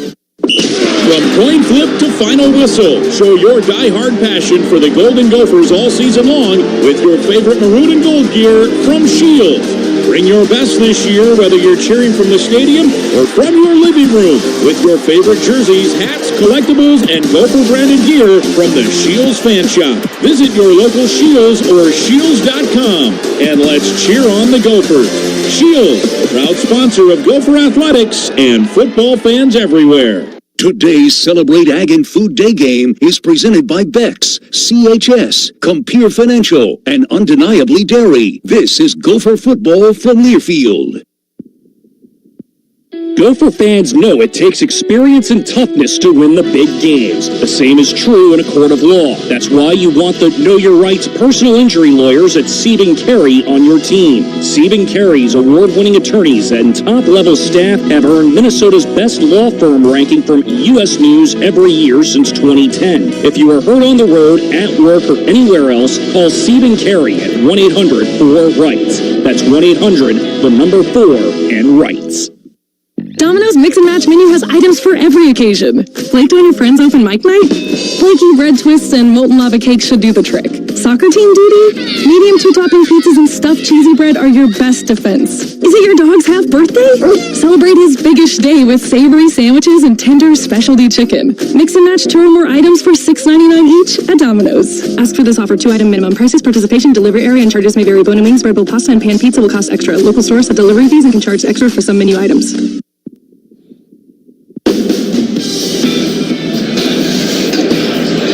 Catch. Welcome back. The catch is confirmed. They moved it from the 4 to the 3. Minnesota first and goal from the 3, trailing 7-0. 4:31 to go. They're in the Case IH red zone, sponsored by the team on top at Case IH. Visit caseih.com/Gophers. Extra lineman in is Philip Daniels. Power showing to the right. Under center, Brosmer. Play action. Rolling right. Brosmer throws back to the end zone. Up with the grab. Did he hold it? Yes, he did. Jamison Gears, a fantastic catch on the back end line. His first touchdown of the season. And how about the throw by Max Brosmer on that play? Put that where only his receiver can either make a great catch or don't make a catch at all, Mike. You know, I talk about, you know what? Sometimes you got to make a great catch. Hey, Jamison made a great catch right there. Outstanding catch. Gets us right back in the game. Yeah, give your guy a chance, right? Exactly. And he did that. And Jamison Gears, a beautiful catch. 7-6. That's a 64-yard drive. The Gophers in the end zone with their first touchdown of the game. If you're game for a little excitement, say I'm in and play the Minnesota Lottery. Gears says he's in. Extra point kick by the Gopher kicker. Jaron Kesich is up and good. Ooh, he just tucked it inside that left upright, but it is good. And we are tied 7-7. 4:20 to play in the second quarter. The drive summary sponsored by Affinity Plus. With this and all scoring drives this season, Affinity Plus donates $150 to Special Olympics Minnesota. 7 plays, 64 yards. It covered 432. Key play, 29-yard hookup to Brockington to the 3. Touchdown to Gears on a 3-yard touchdown grab. And Minnesota and Iowa are dead locked at 7. And the Gophers, did they ever need that, DT? Absolutely did need that. A great drive and a lot of Max Brosmer on that play. Pinpoint accuracy and a tremendous catch by LeMahieu Brockton in that 3rd down and 5 situation to put us in that territory. So nice drive all the way around. Great execution and focus. Yeah, all the way, no question. The catch on the sideline, the throw on the sideline, overcoming a one-handed catch, having to make it because the guy is holding your arm, and then a beautiful catch in the back of the end zone. Let's go to Justin Gard, Stephen Carey report. Well, you know, a guy who actually looked like gave Jamison Gears credit for that catch was Sebastian Castro, the guy that was guarding him, the all-world Big Ten defensive back for the Hawkeyes, a graduate transfer. I've never seen him before, guys. He kind of nodded his head, clapped a couple times, and was like, yeah, dude, you got me on that one. Here's the kick, and Kessich sails with the wind out the back of the end zone. Good catch by the Gopher ball boy back behind the end zone. It was a nice catch by him. So now the place is feeling a little bit better. A nice touchdown drive by the home team. Minnesota now 154 yards of offense, 116 through the air. Iowa at 63 yards. And from the 25, the black and gold will come out to take on the maroon and gold. Minnesota on defense here. Well, now the defense has to really bounce back and try to force the situation where Iowa punts here into the wind and see if we can we're not going to double dip, but get another opportunity for the offense. Don't allow this offense to go down and score. Iowa will get the ball to start the second half. Here's Cade McNamara, wants to throw, fires far side through the hands. Oh, nearly picked off through the hands of Washington, into the hands of Bryan, and out of the hands of Bryan. Second time this season, Bryan had his eyes on a potential pick 6. Remember earlier, was that North Carolina? I'm forgetting which game. I think it was North Carolina. Just off of Washington's hands and then by and off the right hand, it looked like, of the Gopher defensive back. Now remember, Zaquan Bryant's a really good player. He's filling in for the really good Justin Wally, who's out with a leg injury. 2nd and 10, Hawkeyes, 7-7, tie game second quarter. 4:14 to go in the half. Here comes an all-out blitz. It's a screen set up to Johnson, and he is hit by Baranowski behind the line of scrimmage. Then the stack gets pushed forward, back to the line of scrimmage in a rugby scrum. Maybe a loss of a yard. We'll call it a tackle for a loss, and it's 3rd and long. 3rd and 11 for Iowa, and a good job by Baranowski to sniff out the screen pass, hold on to the guy long enough for the cavalry to show up. Baranowski and Strigal, making sure you're always aware of where Caleb Johnson is. He's somebody you want to pay. He tried to get lost in the shuffle right there. Again, the big blitz came from the opposite side. He thought he could kind of duck and hide in there, but Strigal and the rest of them did a nice job of paying attention to detail and remembering their scouting report. All freshman duo at safety, Parrish and Brown. 3rd and 11, 3:30 to go, second quarter, 7-7. McNamara to throw, back to pass, hit as he throws. It's caught by the tight end of Stringa, and he's solo tackled by Kerry Brown, the reigning Big Ten freshman defensive player of the week. It's a loss of 2, and it's 4th down, Hawkeyes.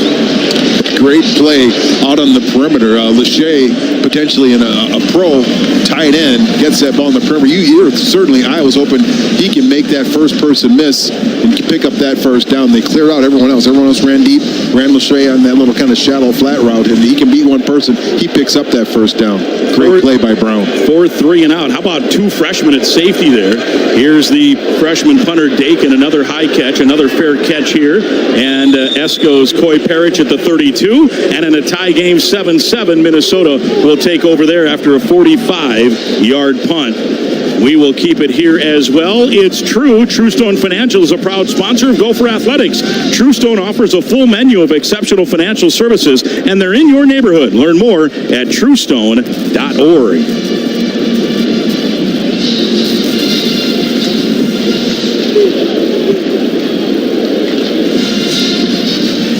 Brosmer with a couple of running backs now out there. Major and Taylor flanking each side, wide side to the right.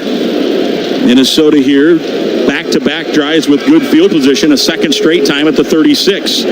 In motion, Taylor as a receiver. Back to throw on a quick screen. This is Jackson. Hit once, spins out of the tackle. Good balance and moving forward for a pickup of about 7. That was a pass just past the line of scrimmage. Would have been a 1-yard gain, and then he played the role of Stephon Diggs with great balance, spinning and moving forward for about a 5.5, 6-yard gain. Craig and Pittman combining. I think they're trying to get a little bit more room out there. I feel like a bit Darius Taylor out there in the flat and kind of draw him out of there and him out there to block there, but not quite enough room. But Jackson like you said, Mike, did a nice job of making a little something out of not very much. Let's see, the 2-minute warning's upcoming, and they can let it run to that, and it looks like they're going to do that. They're going to let the clock wind to 2 minutes, and that will bring us to our final timeout of this first half. And what a first half it's been. Minnesota 7, Iowa 7, 2-minute warning time. When we come back, we'll have the rest of the first half in a 7-7 game. Passion meets purpose at the University of Minnesota's College of Food, Agricultural, and Natural Resource Sciences, where today's students are tomorrow's global leaders in using science to create a sustainable future. CFans, we thank them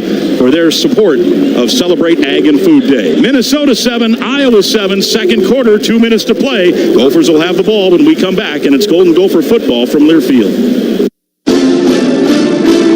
It takes hard work to be the best in the game. Planning, commitment, resilience, sweat. That's why Old Dominion Freight Line, the #1 national LTL carrier for quality, works hard to be the best in the game and is proud to support those striving to be the best in theirs.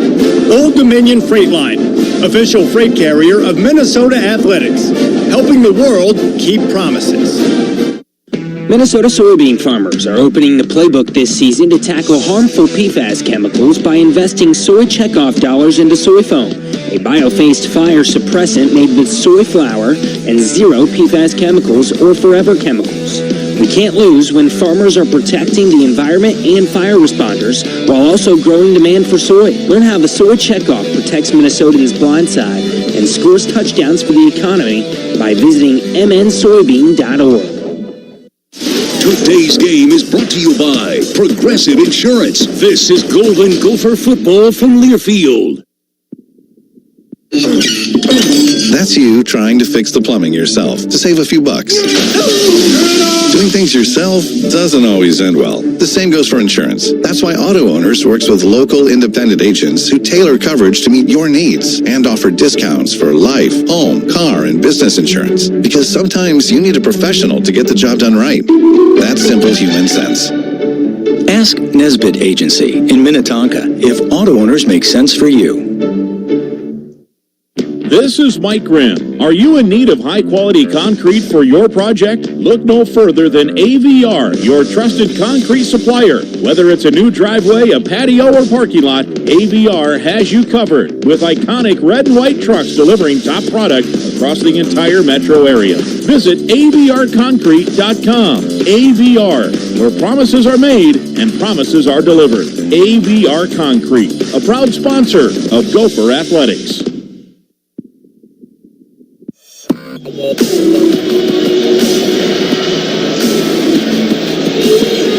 7-7 the score. We're second quarter, 2 minutes to go coming out of the 2-minute warning. Minnesota with the ball. They need about 25 or so yards to get into Kesich field goal range. They'd love to get greedy and punch one in, forget the field goal altogether. Brockington is one of the receivers. Jackson comes in motion. Spencer the other. 2 to the left, 1 to the right. Wide side to the left. Greg Johnson the center over the football. Snaps it back to Brosmer out of the pistol. Wants to throw. Looks in the face of pressure. Lobs one down. Jackson spinning catch. And he's hit out of bounds. It is caught. They wanted the flag. Nothing there. PJ screams at the ref. It's out of bounds at the 34. And another big play for Minnesota. Huge play and a great throw by Max Brosmer in that play, finding that little hole in cover 2 underneath the safety over the top of the corner, puts it in there. And you're right, Mike. He did get hit out of bounds, but so be it. First down, Minnesota. Clock under 2 minutes. When they go out of bounds, stops for good. It will not restart as it does before the 2-minute warning. Daniel Jackson now, 7 catches, 93 yards in this first half. Big night for him. Hawkeyes showing blitz. They bring a couple. Now they sag back as the snap is not there yet. Now they do bring the middle linebacker. Wanting to throw underneath. Caught on the run. This is Jamison Gears, and he's got a 5-yard pickup. Maybe a 4-yard pickup to the 30. In tow is Sebastian Castro. Clock winding. 1:40 to go. They're in field goal range now. And it's 2nd and 7. Gears now with a couple of catches, including the touchdown last drive. Brosmer, 16 of 23, 154 yards. Minnesota now just 8 yards shy of 200 on the first half. Brosmer wants to throw again. Straight drop in the face of pressure. Going deep, middle of the field. It is batted away in the end zone. Good defensive play by Jamari Harris. manager, Mari Harris, I beg your pardon. Good job. He got up over Jackson. He had him on the right. He had his hand on the right shoulder, but I think normally that is a play on, and that's a pretty good defensive play. What do you think? No? I disagree. I think when you have your hand on his neck, that's usually not a play on, but you get away with it. They're calling it's the same both ways. We've been having it. We've had it too. Yeah. Watching that angle, it was a little more contact, and now PJ Fleck will use a timeout here. The clock was stopped, and that's his second. He'll have one left. It's third down here, and now they got to strategize a little bit. 3rd and 7. It was a pretty well-thrown ball. It was. And it was almost there. Only thinking maybe it could have been a little bit farther out in front of him so he could try to lay out and catch it. I think it's clear Brosmer's feeling more comfortable, though, as the night's going on. And we're throwing the ball. He said, doubt. they're giving him opportunities. I mean, think about this. 8 handoffs. That's it. The entire first half. 8. Yeah, that's not many. Actually, it's 7 because one of those runs is Brosmer. Let's go to Justin Gard, a Stephen Carey sideline report. Yeah, the call that PJ Fleck's actually arguing more about at the moment is Daniel Jackson getting hit out of bounds on the catch before. He was a full step or two in the white and got absolutely buried. He even told the official down here, I don't care about the one there, whatever, but you watched the guy get dragged right in front of our bench there and didn't call it. The last part was paraphrasing, but you understand my point. Right. Yeah, Iowa, 1 penalty, 10 yards tonight. They did not have a penalty last week. 3rd and 7, and they're in an in-between spot here. You throw incomplete and go for the field goal. You leave Iowa with some time. You hand it off and let the clock wind a little. We'll see what happens here. From here, it's about a 49-yard attempt. They'd love to get a first down here. Brosmer out of the pistol, and it is a handoff, and this is Taylor trying to get outside. Puts on a move inside the 20 to the 15 and ushered out at the 13-yard line. Big play. He's over 1,000 career yards and a big gain into the Case IH Red Zone. Brought to you by the team on top at Case IH. Visit caseih.com/Gophers, a 17-yard pickup. Very nice run by Darius. And I don't think Iowa's expecting on that play. I think they're expecting pass as we have been doing. And Darius, as he does, patience and then shows his speed to get out to the perimeter. 5 carries, 29 yards now for Taylor. Gophers now 1:13 to go from the 13. Plenty of time here. They don't have to panic in regard to having to throw. They can certainly hand off here if they want. Jamison Gears comes in motion, left to right. And to throw, Brosmer has time. Now lost one towards the end zone and just fired it away. Taylor, the closest man there. That will stop the clock at 1:08, and it's 2nd and 10 from the 13. Just one more reason that Greg Harbaugh and Matt Simon have so much confidence. He doesn't see what he likes. I see 1, I see 2, I see 3. Nothing like throw it to the cheerleaders. Yep, just get out of there. He's 16 of 25 for 154. He's got a touchdown and an interception. One thing over the years in this Hawkeye game, the Gophers have settled for too many field goals. They got to punch it in here. If you want to win tonight, get a touchdown right here. No, I agree. Gears and Bierman, double tights. Bierman is the H-back to the right. Gears lined up almost as a slot receiver left. That's the wide side of the field. It's a straight handoff to Taylor, and he's hit immediately. Dragged a guy to about the 11, a gain of 2. That was Nick Jackson. Under a minute to go after the pickup of 2, and now it's a 3rd and 7. They can get a first down at the 3. Spencer comes in. Bierman comes out. Minnesota willing to take some time here. I really see a shot here, Mike. I think it's going to... Max will have an opportunity to throw the ball to the end zone to one of his receivers. Jackson is wide to the left. 3 receivers wide to the right. That's the boundary side of the field. Spencer, Gears, and Brockington right. The running back is Darius Taylor. 3rd and 7. Brosmer and a quick hitting pass to Spencer. Has a block inside the 5. Spinning forward. Diving. Touchdown! What a run, Elijah Spencer. His first TD of the season. And what a play call. Right there, take over a chance, throwing to someone who you normally do not throw it to, and then the tremendous block by Gears on that play to help him get into the end zone. But the extra effort by Elijah at the end of that play, tremendous. That was amazing. He hurdled a guy, got hit in midair, spun out of that, then dove from the 2 into the end zone. His first scoring grab of the year. Minnesota's out front. Extra point coming.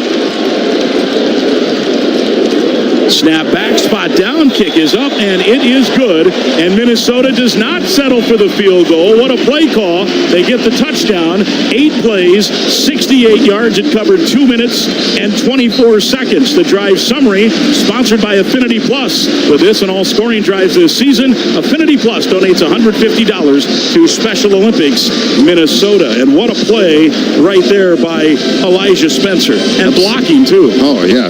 Gears at the end of that play. Then just the extra effort at the end of that play for Spencer to get in the end zone. Get a spin and the leaping to get in the end zone. Huge play. Nice job of keeping his balance. So the Gophers now 222 first half yards. Iowa on the season allowing 267 total per game. And it's 2 straight touchdowns by the Gophers and a 14-7 lead. Minnesota has held Iowa to just 16 first half passing yards. Minnesota 17:42 of possession time, and they lead at 14-7. We got a big halftime show coming up with Tanner Hoops, so stick around for that. Here's the kick by Kesich, high with the wind and toward the back of the end zone. Time for an affiliate salute presented by Minnesota Corn. Using university research and advances in technology, Minnesota corn farmers are driving towards sustainability while considering people, planet, and profit. Learn more at mncorn.org. 10 seconds on the Gopher Radio Network.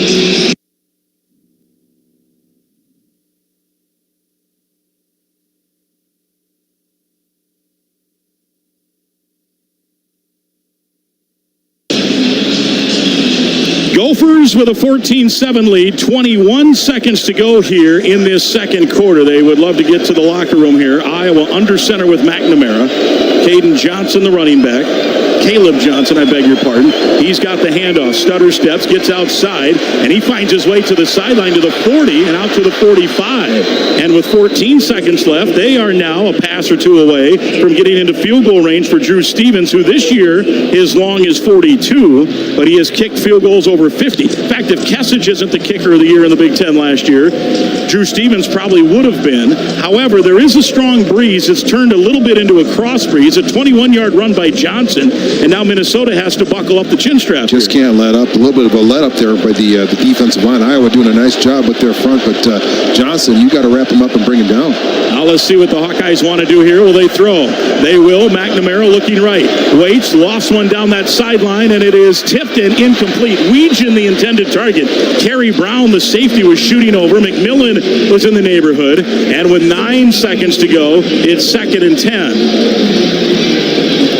Not the old Iowa. Minnesota continue to hand the ball off 3 yards in a cloud of dust. 2 quarterbacks that are getting an opportunity to really throw the ball around the field. Caleb Johnson on the night, 64 rushing yards. 44 of those have come on 2 plays. The rest, it's 9 carries and 20 yards. McNamara now 6 of 13 and 16 first half passing yards. He'll likely be throwing again here. On 2nd and 10, McNamara, straight drop, 3-man rush, wings it out to the right side. It's caught by the tight end, Lachey. Drop there. Will Iowa take the timeout? They do with 1 second left. It's no gain and 3rd and 10. So clearly out of field goal range here. We'll see. I don't know, can McNamara wing it 65 or 70 yards for a Hail Mary here? Good job by Darius Green to haul down the big tight end, Luke Lachey. His father, of course, one of the Hogs for the Washington football team back in the day, a teammate of Ray Hitchcock. Yeah, Ray Hitchcock. Thinking about Ray a lot. He had a little procedure this week. Our hearts are with you, Ray. Hope your men on the mend. Ray is one of the all-time greats. He is, absolutely. Great person. Hawkeyes will get the ball to start the 3rd quarter. Minnesota hoping to keep them from scoring here. They have 54 yards to the end zone in 1 second, so Minnesota will send a whole bunch of guys deep here to run in safety. Anything that's caught in the field of play will not be enough unless it gets to the end zone. There won't be time for a field goal either. Under center, I think you're going to see a handoff here, quite honestly. Caleb Johnson is the one back in the backfield under center McNamara. And it is a straight handoff to Johnson, and he bolts outside, and he's tackled in Minnesota territory, and that will end the first half of play. But let's see, what do we got? Is there a penalty marker? Prior to the play, Minnesota called timeout. Oh, so the play will not count at all. Game clock operators, please put 1 second on the game clock. So Minnesota wanted to reestablish something there and took the timeout before the snap. So Iowa will get another crack at it. It's a little strange. Let's go to Justin Gard. I just don't think he liked the fact that they were so outnumbered at the line of scrimmage. I don't think you want to give Caleb Johnson any kind of head start. No, even as unlikely as it is that he's going to house it from 50 with all those guys back there. There were so many guys, as you know, back towards the end zone that there was just a lot of room there. And unfortunately, the Gophers wrapped them up before the whistle. Yeah, and you start zigzagging, though, and you toss the ball back, and then next thing you know, someone's running in the end zone with a bunch of hoopla. So it looks like they're going to run roughly the same formation. They have three safeties, McMillan, Parrish, and who's the other guy on the far side over there? That's Kerry Brown at about the 2-yard line. McNamara will toss it to Johnson this time, and he's got a nice hole, and he's down the sideline, and he's out of bounds inside the 29-yard line. So a bigger gain, but it's irrelevant. Minnesota will go to the locker room leading 14-7. They scored the last 2 touchdowns of the half. Time to hear from the head coach, PJ Fleck. That interview is sponsored by Sunbelt Business Advisors. Alumni-owned Sunbelt serves business owners as Minnesota's largest seller of companies and should be on your team roster if you're buying or selling a business. Get your Sunbelt no-cost confidential business valuation today. Visit sunbeltminnesota.com. Gophers leading here 14-7. We are approaching the halftime mark. In fact, we are officially at halftime and awaiting Justin Gard and PJ Fleck on the way to the Golden Gopher locker room. Minnesota in that first half, 222 total yards. Iowa just 107, including just 16 yards passing in that first half. Here's JG. PJ, what's clicked offensively those last 2 drives? I just think we've gotten a good rhythm. Feel like what we're doing is they're blitzing us a little bit more, leaving some holes on the second level a little bit. Max is seeing it really well. He's a really good processor, so he can get the ball out of his hands pretty quickly. We've made one mistake with the turnover. Defense is playing their butt off, but that score goes to the offense. Yeah, how do you feel you've done defensively, especially against the running back? Well, he's really good. I mean, you're gonna slow him down, but you're not gonna stop him. He's one of the best in the country, and we got to think of some other ways to be able to do it in the second half. Appreciate it, PJ. That's PJ Fleck. Grimmer, back up to you. All right, he is sponsored by Sunbelt Business Advisors. Brosmer 17-26, 165, 2 touchdowns and an interception. When we come back, Tanner Hoops will have the halftime show. It's sponsored by Toyota. Let's go places. Minnesota 14, Iowa 7 from the Federated Insurance broadcast booth. This is Golden Gopher football from Learfield. Gopher Soccer host Rock the Robbie on Friday, October 4th when they host Northwestern. Join us at ELR Stadium for the most electric night of the season. For tickets and more information, go to gophersports.com. Programming is supported by Flint Hills Resources Pine Bend Refinery in Rosemount, a leading producer of the transportation fuels Minnesotans rely on every day. Pine Bend is one of the nation's most innovative and efficient refineries, having earned the U.S. Environmental Protection Agency's Energy Star certification 5 years in a row. For more information about the Flint Hills Resources Pine Bend Refinery, visit pinebendrefinery.com. Eat, drink, and be dairy. Minnesota's dairy farmers are showing their true colors with Cow Care. Imagine your ideal chill zone. Now picture that for cows. Farmers deck out their barns with the coolest gears like fans and sprinklers to make sure cows are living their best lives. Today's Celebrate Ag and Food Day game is presented by Beck's, CHS, Compeer Financial, and Undeniably Dairy. This is Gopher Football from Learfield. Take a playcation to Mystic Lake. With 24/7 gaming, the good times never have to end. And you can satisfy your cravings at our restaurants and bars. Or relax in one of our luxurious hotel rooms. Those that play together, stay together. And don't forget to join Club M, so you can spark new memories and bask in the rewards along the way. Follow the lights to Mystic Lake, where every day is play day.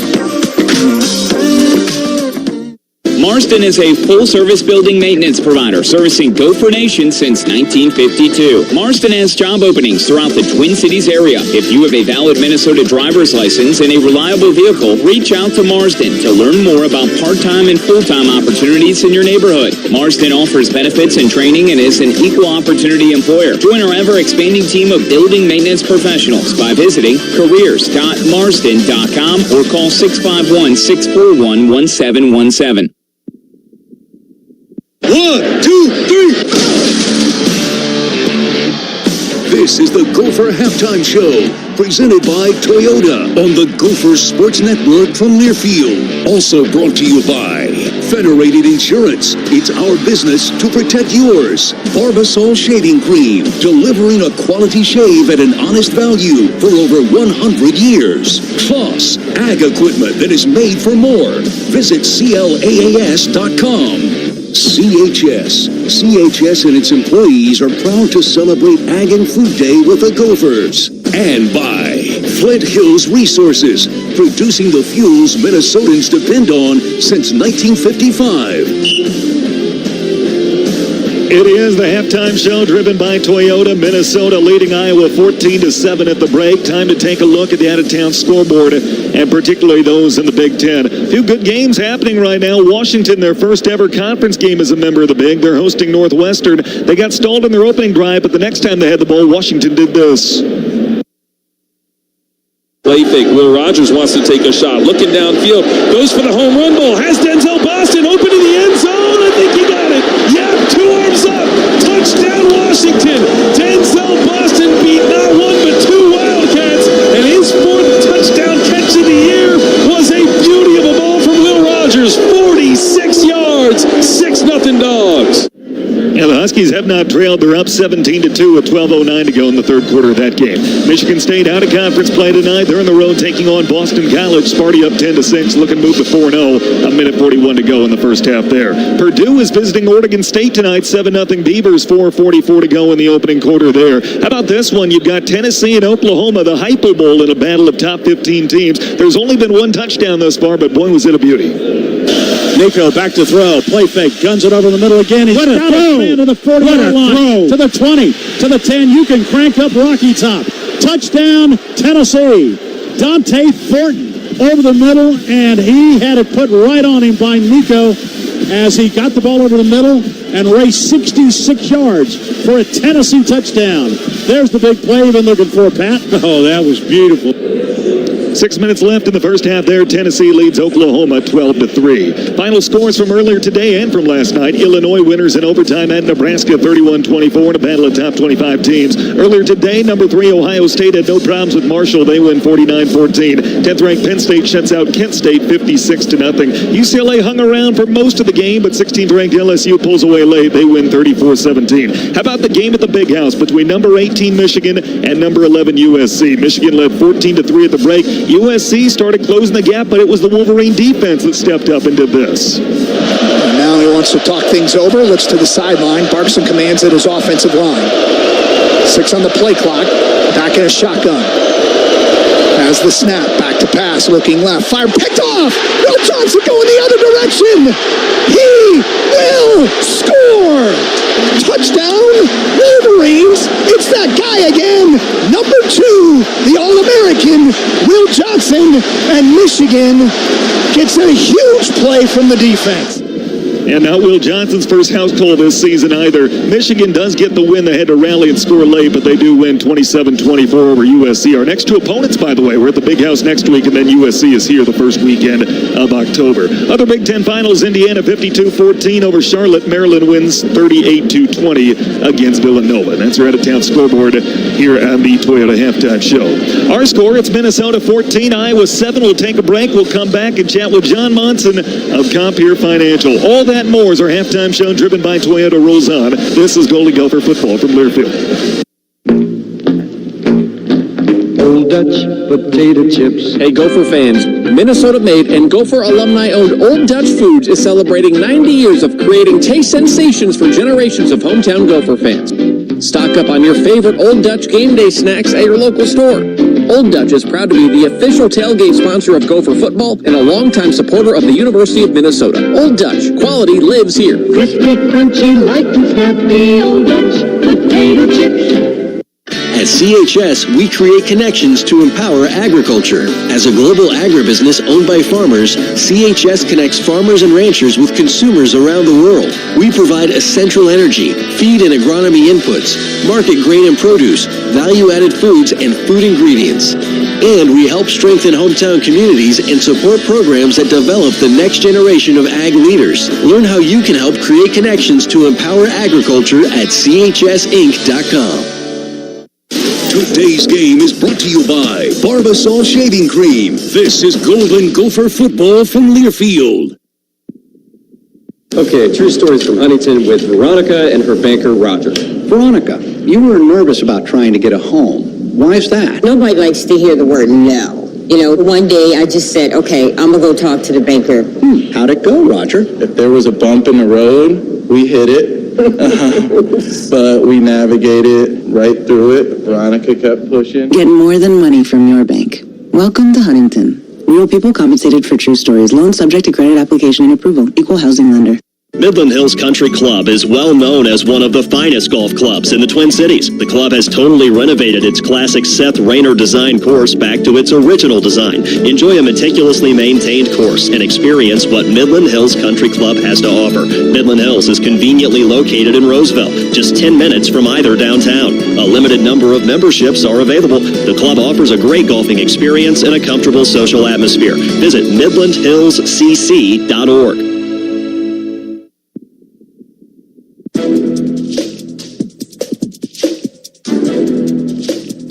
This copyrighted broadcast is an exclusive presentation of Learfield under the broadcasting rights granted by the University of Minnesota. Reuse of this presentation is prohibited without the expressed written consent of the university and Learfield. Announcers are provided by Learfield and approved by the university. Halftime at Huntington Bank Stadium. Minnesota leads Iowa 14-10. Tanner Hoops with you as the Toyota halftime show rolls on. A couple of special guests here at the break. It is Celebrate Ag and Food Day, and Compeer Financial is a huge part of that. John Monson, Paul Cools are both kind enough to lend us your time, so we appreciate you both being here. And John, let's start with you. Compeer, a member-owned farm credit cooperative that serves farmers in rural communities across Minnesota, Wisconsin, and Illinois.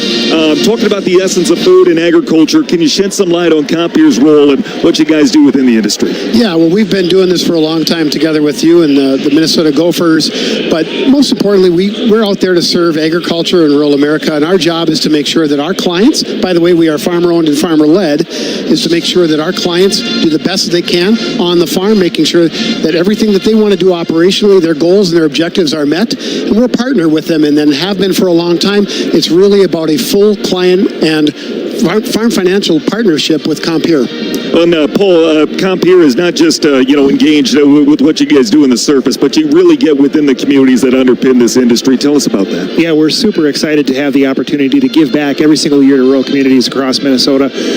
Our Fund for Rural America contributes 1% of our earnings every single year back through scholarships, grants, opportunities for us to invest in our local communities. We also have the opportunity to work with communities to build critical infrastructure, things like hospitals, critical care facilities, public safety facilities. Some of John's team actually helps finance some of those projects. So in addition to serving agriculture, we also have an opportunity to serve rural America, and something we're really proud of each and every day. Why is it so significant for Compeer to be part of Celebrate Ag and Food Day? Well, ag and food is such an important part of the Minnesota economy. We're so grateful to have the partnership with the University of Minnesota. We attract students from the university, not only into production agriculture, but jobs throughout ag and food, and it's just a critically important part of our economy, and we're grateful to be a part of it. John, you mentioned that you've been doing this for a number of years, and you've recently announced this will be your last one. You're retiring in 2025, and as you prepare, congrats by the way, but as you prepare for that transition, what reflections or hopes do you have from your time with Compeer? Well, first and foremost, I'm going to miss this. I'm going to miss this, Tanner. This is some of the best stuff that we do.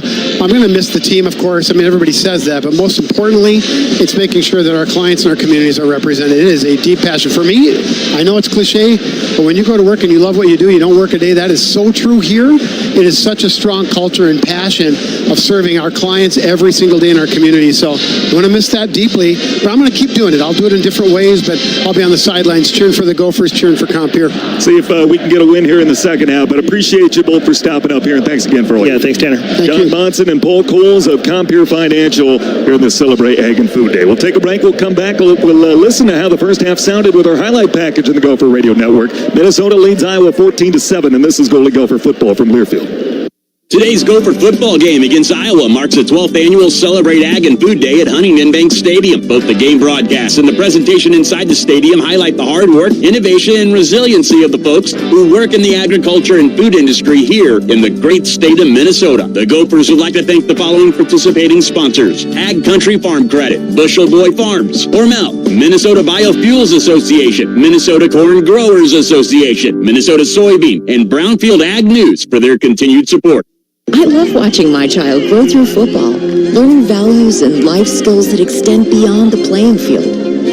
Now, there are more ways to play than ever before, from flag to tackle and beyond, with opportunities for boys and girls at any age.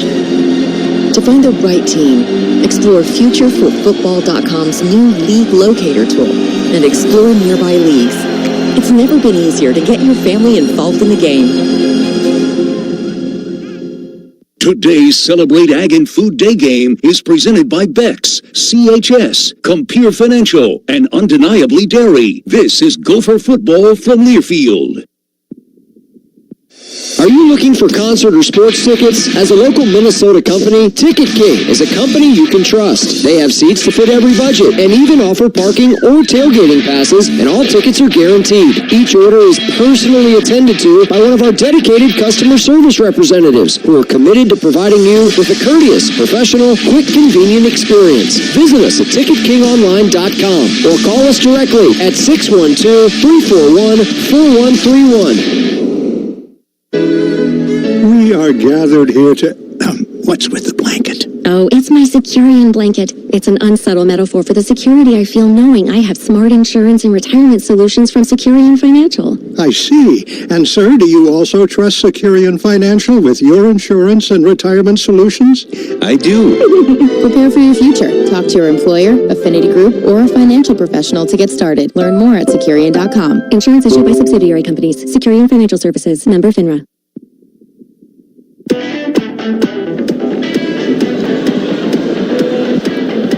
Minnesota leads Iowa 14-7 at the break. Tanner Hoops with you as the Toyota halftime show rolls on from Huntington Bank Stadium. Time to take a listen and hear how the first half sounded with our highlight package in the Gopher Radio Network. Iowa had the first score. They were set up on a short field and led 7-0 after one quarter. Minnesota, though, was able to respond. The Gophers put together a couple of really nice drives late in that second quarter, tied things up on this passing touchdown from Max Brosmer. Extra lineman in is Philip Daniels. Power showing to the right. Under center, Brosmer. Play action. Rolling right. Brosmer throws back to the end zone. Up with the grab. Did he hold it? Yes, he did! Jamison gears a fantastic catch on the back end line. His first touchdown of the season. That was our first touchdown scored against Iowa in almost 8 quarters. The last time it happened at the 10:24 mark in the second quarter. Mo Ibrahim had that rushing score back in 2022. So nice, we did it twice. Brosmer found Elijah Spencer in the wide receiver screen to put Minnesota out in front. The running back is Darius Taylor, 3rd and 7. Brosmer and a quick hitting pass to Spencer. Has a block inside the 5, spinning forward, diving, touchdown! What a run, Elijah Spencer! His first TD of the season. And that's where we stand. It's 14-7 Minnesota as both teams hit the field and they're set to get going for half number 2. We're just about set to get it going as well. We'll take our last break. We'll come back. Mike and DT will get you set. Minnesota leads Iowa 14-7, and this is Golden Gopher football from Learfield. No matter who you are or what you do, there's a Ford vehicle that can help you own the day. Make life on the go a walk in the park with the new Ford Explorer. Become the MVP of the work site with the unrivaled performance of a new built Ford Tough F-Series truck, the best-selling trucks in America. Or discover what it really means to adventure in the great outdoors with a new Bronco Sport. Whether it's for work or play, there's a Ford with a great deal waiting at your local Northland Ford dealers. Don't wait. Get behind the wheel of a new Ford today. Based on calendar year total sales. Drivers who switch and save with Progressive could save hundreds, which could be life-changing. I mean, you could put that money towards concert tickets for your daughter to see that singer who sings about painful breakups. And one song will inspire your little beauty to break up with that beast she's dating, Brian. Instead, she'll date someone who's nice and worthy of her love, not someone who addresses you and your spouse as bro. And it's all because you could save money switching at Progressive.com. Progressive Casualty Insurance Company and affiliates, not available in all states. Today's game is brought to you by Progressive Insurance. This is Golden Gopher football from Learfield. What's poppin'? Justin Jefferson here. Football is a lot of explosion, a lot of energy and attitude. It's a whole different vibe with these open earbuds. It's like you're in the moment, but also you can hear everything around you. You can be involved. To have good sound and to be so light on your ear means a lot to me. Putting that music into my ears. You feel good enough to go out there and play. You turn on that switch, no one can stop you. For more, check out Bose.com. You're free now. Free to fill your feed with impossibly chonky chonkers who chonk harder than you ever thought possible. Cats, corgis, babies, baby penguins, baby pandas, chunky baby pandas. Free to make your smart devices do silly things. Free to open a world of remote work and a portal into Gametopia. Who's the boss now? Free to be everything you imagine, and then some. That's how it feels to have Quantum Fiber Internet. Quantum Fiber, your world unleashed. Learn more at quantumfiber.com. Limited availability, service in select locations only.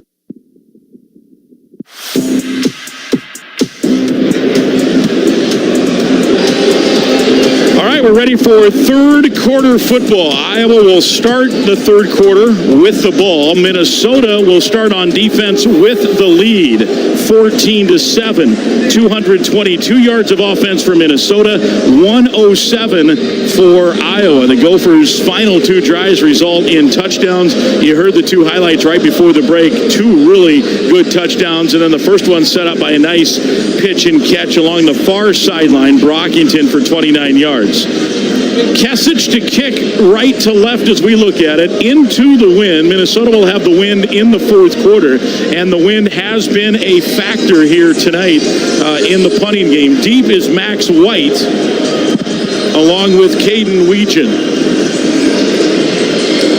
And Kesich will kick off. Weegan on the year, 3 returns and an average of 29 yards. So far, though, Kesich has touched back everything tonight, but he's got a breeze to deal with here. Approaches were underway, and this will be short of the goal line. Weegan at the 5-yard line, right numbers. He'll get down the right numbers, takes a hard hit at the 23, and works his way out across the 25 to the 27. A 23-yard return, stop made by Joey Gerlach, the Woodbury product, along with Rylan Kelly out of Winnipeg. So Iowa has been an interesting team, Darryl. A little Jekyll and Hyde each game. One half they played great in each game, and one half they played no good. Right. If no good was the first half, Minnesota has to make it no good twice and not do what Iowa's been doing. I wouldn't say they played that bad in the first half, Mike. They just weren't able to capitalize and really get too many more points. But we just have to play and execute like we have the ability to do, and we have a little bit of a lead right now. We have to capitalize on it. And also, it does start with the very first drive. This is where you make your statement in the second half. Yeah, and keep Caleb Johnson under control. Boy, is he a stud. 1st and 10 from the 28 officially. In motion is Gill. Play action. McNamara throws it to the tight end of Stringa, and he's got a big gainer across midfield, and the first play is a 25-yard pickup. Lindenberg drags him down, and he's out at the 47-yard line. Really looked like they were trying to kick a shot downfield there, Mike, and throwing that ball out to a Stringer on the the perimeter, and he picks up almost 30 yards. Just another Iowa tight end that does a really nice job of running after the catch. Yeah, he had 9 catches coming in. Johnson stays at running back, and Iowa's off to a good start here on the first play. Here's Johnson left side. He's trying to get outside. He does. He's got a lot of green and a big gainer before he's angled out inside the 30. A flag comes out late, and are they going to call that a late hit? After all that happened in the first half, Lindenberg tried to get him outside. They're going to discuss it here. We'll get a look at the replay. I think they're going to call that one. After the play was over, personal foul, late hit out of bounds. Oh, yeah, that was number 45. That was definitely 15-yard penalty, automatic first down. So a terrible start for Minnesota here. Good start by Iowa. Had a 25-yard pickup on the first play, 17 on the second, and then tack on 15. And in less than 45 seconds, they are at the 15-yard line. 1st and 10. Just what we talked about, the Gophers didn't want to let happen. Jazion Patterson is now in to give Johnson a breather at running back. Under center, McNamara sends Estrenga, the tight end, in motion. Toss sweep right, and a good pursuit and a hard hit tackle by Cody Lindenberg. No gain. Cody Lindenberg and the Henderson in there on that play, stringing that play out, trying to take a little bit of the steam out of this Iowa offense. The first 2 plays picking up almost 40 yards. Helmet came off of someone, so they stopped play for a moment. Not sure who that was. He ran out of the game, and they subbed for him for Iowa. 2nd and 10 from the 15. Gopher crowd now talking defense. Great play there by Lindenberg as Jazzy and Peterson got back to the line of scrimmage. Caleb Johnson back into the game. Double tights, Ostrenga and Lachey. 3 receivers left. Out of the pistol, McNamara on a straight drop. The blitz comes. He lofts toward the end zone, and it is a great grab just short of the end zone at the 2. Ostrenga has it. Baranowski in coverage, and it's 1st and goal at the 1 is where they'll mark him down on a 14-yard gain. It actually looked like Baranowski's going to have a pass interference penalty in that, but Ostrenga does a good job of using his arms and hands just to get around him and make that catch almost in the end zone. And now they're going to review this. It might not have been a catch. It may have hit the ground. Completed pass. The previous point is under further review. So they're going to review that. I didn't see anything on that angle that looked like it would, but there were several Gophers at the time screaming that it was not a. Oh yeah, that's not going to be a catch, is it? Well, then they might want to review it. You can't review for pass interference, right? It will not be interference. Well, that'd be a break. Yeah, that looks like it did hit the ground. That ball definitely hit the ground from the end zone out angle from near the corner of the end zone. So they will review that. The review is sponsored by Planet Fitness. The officials are going to make a judgment, but you won't be judged at Planet Fitness. It's the judgment-free zone. Go to planetfitness.com to learn how you can join the judgment-free zone. Oh, that definitely hit the ground, Mike. Yeah, you can let it hit the ground if you have control, but it definitely moved. At least in my opinion, it definitely moved. Let's get the announcement. After further review, the ball hit the ground and it is an incomplete pass. It'll be 3rd down and 10 at the 15-yard line. And Kirk Ferentz on the other side talking to the official, probably explaining what you're explaining, like if it's incomplete, there should be an interference. But, hey, look, it's turnabout's fair play, right? Because it's a handsy game. So it sure is. Yeah. So the Gophers catch a bit of a break there. 3rd down, Iowa is 2 of 7. This will be 3rd and 10 now from the 15. And the crowd, as they head toward the student section end, is riled up here. Minnesota 14-7 the lead. Just under 2 minutes into this 3rd quarter. Iowa on the march. This will be the 5th play of the drive. They've moved it 52 yards. Empty backfield for Iowa. Double tights. Now Johnson goes back to the backfield, and it will be a straight handoff to him. Runs into his own man, then gets outside, and he is in. Touchdown. 15 yards. Nobody touched him from 15 yards out. He started right, and no contain on that side. I think it was designed to be. It was a counter, but he was the counter himself. Come back. Here's someone pulling. We blow up the pulling man, but unfortunately his speed and size getting the outside couldn't do anything about it.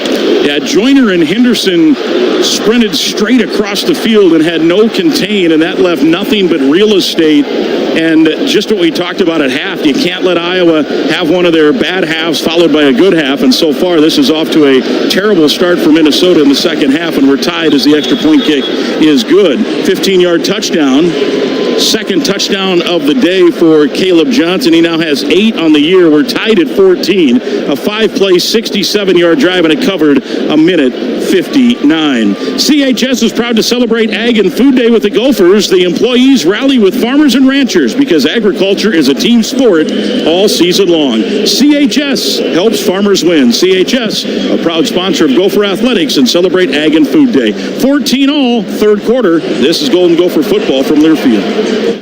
You depend on CenterPoint Energy to deliver energy for what matters most to you, your neighbors, and throughout the land of 10,000 lakes, so we can all make a better tomorrow. That's why we're investing in the latest technology to reduce emissions, offer rebates on qualifying energy-efficient natural gas equipment, and provide energy-saving programs that help save you money. Look ahead at centerpointenergy.com/futuremn. Gopher fans, this is Mike Grimm. As a business owner, you understand the importance of protecting your reputation, workplace, employees, and financial assets. Our team is ready to help yours by creating a custom lineup of industry-specific coverages and risk management services to help you stay at the top of your game. Contact your local Federated representative for more information. Federated Insurance. It's our business to protect yours. Proud sponsor of Golden Gopher Athletics. Today's Celebrate Ag and Food Day game is presented by Bex, CHS, Compeer Financial, and Undeniably Dairy. This is Gopher football from Learfield. Dear Truckin' Awesome. Want more horsepower in the stable?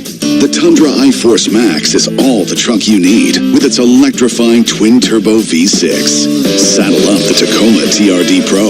Its segment-first performance seats smooth the shocks when things get bumpy. And the Toyota 4Runner tames the trails when nature plays tough. And that signature power rear window? Oh, yes, sir. Toyota trucks. Toyota. Let's go places.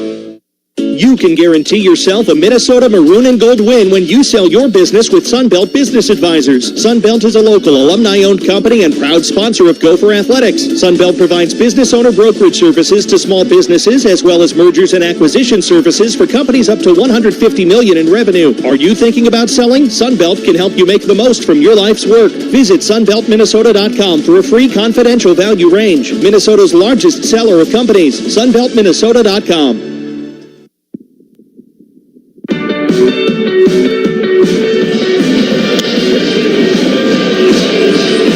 Well, it's a new ball game as Iowa marched right down the field, took advantage of a penalty and a cutback on a couple of plays. Minnesota did not contain on a couple of those plays, and all of a sudden it's 14-14 and momentum shifting a bit here. Gophers owe Darrell with a chance to respond as the kick is with the wind coming to Coy Parrish, and he's going to take a knee about 4 yards deep, and this is important here for Minnesota. No, like you said, Mike, it is key how we respond to that last drive and not overreact to it. Just settle down, play your offense, and our offense has been moving the ball and had a lot of advantages. And I think the first half, we did a nice job on third down, 5 of 9 on third down conversions, better than we've done so far this season. So just settle down, play football, and let that defense rest.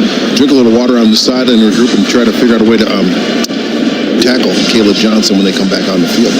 Yeah, but then the pizzas would get all wet. Oh, my God. First and 10, Gophers. Tie game, 14-all, 12:56 to play third quarter. The running back is Marcus Major. Brockington in motion to the right. It's a handoff to Major. Spins out of one tackle, finds a seam, whirling his way across the 30 to the 32, and a gain of 7. Aaron Graves brings him down, and a good first play for Minnesota offensively here in the second half in a 14-all game. And second, and we'll call it 4. Nice job of surviving that penetration that was trying to set the edge there, and Major is able to defeat that block with a little spin move and get north-south and pick up almost 8 yards. Yeah, it'll be second and 3. It is a pickup of 7. Double running backs now, and Taylor will go in motion to the slot left. It's another handoff to Major. Nearly lost his balance and got a yard or so, and it'll bring up third and short now. Third and about a yard and a half. Nick Jackson was the first man there. And let's see what Max Brosmer wants to do here as for a minute it looked like he was trying to hustle the offense up. Now I think they're going to sub and take their time and get the right play here. On third and short, Minnesota tonight, 5 of 9 on third down. That is well above what Iowa is giving up. Coming in, Iowa just 24% allowed conversions. 3 receivers right. It's a pistol set on 3rd and 2. Taylor's the running back.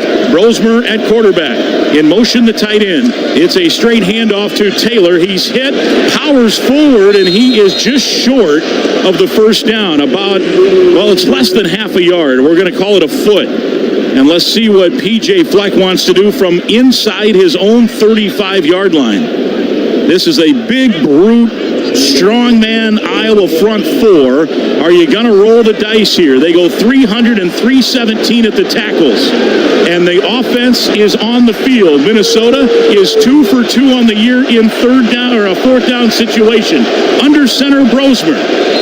Taylor the back in the backfield, and now PJ is going to call a timeout and burn a second half timeout here. Minnesota, first charge of the half, 30-second timeout. So we'll keep it here and tell you, Gopher fans, you can turn to the experts at CenterPoint Energy for high-efficiency natural gas equipment rebates for your home and budget. See why using natural gas is better for the budget and the environment. For more info, go to centerpointenergy.com/Gopher rebates. Where that ball is placed right now, it is about a foot. We're talking, I'm going to say 10 to 12 inches to get the first down. But you're going 300 and 317 and trying to push them even that far on a sneak or a handoff or what have you. Or a leap or anything like that. I might be tempted, and I wouldn't be surprised to see Crawford come out here and punt the ball.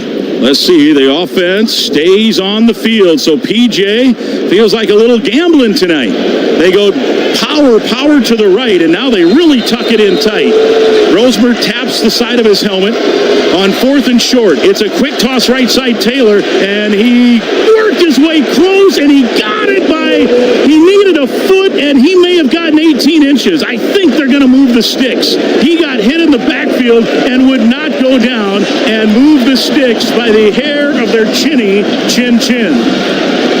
Boy, tell you what, that was a gutsy call, and also hoping that Taylor's going to get out to the perimeter, be able to take advantage of his speed, but as Iowa always does, they set the edge. Not going to just outrun me to the outside, made him cut back to his friends on the inside. Taylor did a good job of being an athlete, picking up that first down. And what a gutsy call to go for it there. That's extremely gutsy. So you keep the ball, 14 all tie, third quarter. Brosmer wants to throw. The blitz comes, and he's flush from the pocket, and he's not going to escape Nick Jackson, who took care of him. Jackson's first sack of the year. He is a factor, a Virginia transfer, second year in the Iowa program. He is amongst the career leaders of active players in tackles in all of college football, and that's a 4-yard loss. Yeah, and one of the few times that Max didn't see anything downfield and had to eat it, then what Iowa did there was kind of collapse the pocket. Didn't allow him to get outside the pocket where he can throw it away. They collapsed the pocket, kept him in there. So they're trying to figure out a way to keep Max in the pocket and still do a nice job of covering on the back end. Bierman now, the tight end, one of the tight ends. He goes in motion, working now right to left. Brosmer wants to throw. Blitz comes again. Throw. It's caught, and they pick up what they just lost and get back a little past the original line of scrimmage. Was that Jackson or Taylor? Couldn't tell. Daniel Jackson. Harris in coverage. Jackson now with 8 catches and 98 yards. A year ago in Iowa City, he had 7 catches for 101. He likes playing the Hawkeyes. Absolutely. 3rd and 9 here, DT. Yeah, obviously, this is a passing situation. 9:10 to play third quarter. Driver now into the football game. 3 receivers left. Spencer, Jackson, and Driver. Darius Taylor now working right. On 3rd and 9, nobody in the backfield as Taylor is flanked right. Minnesota on 3rd down, 50%, 5 of 10. One of those they didn't get. They converted just now on 4th down. To throw, Brosmer has time, plenty of time. Fires. It is batted in the air and incomplete. Taylor out of the backfield, the intended target. Jay Higgins in coverage. Clock stops at 8:47, and in a tie game at 14 all, Minnesota now for sure will punt on 4th and 9. Higgins, who has the interception earlier today, is in coverage there and knocks the ball down. That's too bad that ball wasn't out farther in front of Darius Taylor. I feel like if he would have had that ball out in front of him, he would have been able to outrun that defender and pick up the first down. Crawford stands at his own 22. Caden Weegan at his own 20.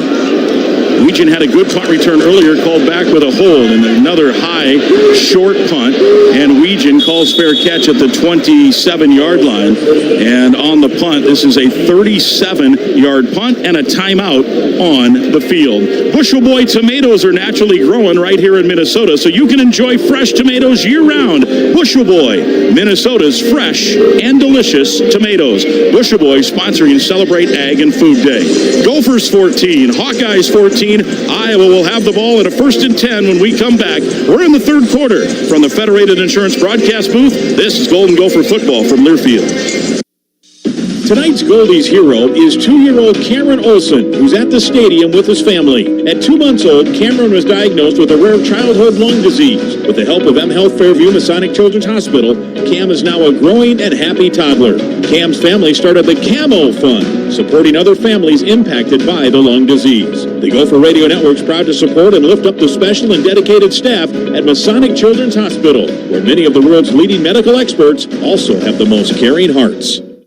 Today's Gopher football game against Iowa marks the 12th annual Celebrate Ag and Food Day at Huntington Bank Stadium. Both the game broadcast and the presentation inside the stadium highlight the hard work, innovation, and resiliency of the folks who work in the agriculture and food industry here in the great state of Minnesota. The Gophers would like to thank presenting sponsors CHS, Compeer Financial, Undeniably Dairy, and Beck's for their continued support. And thank you to the University of Minnesota's College of Food, Agricultural, and Natural Resource Sciences for their participation.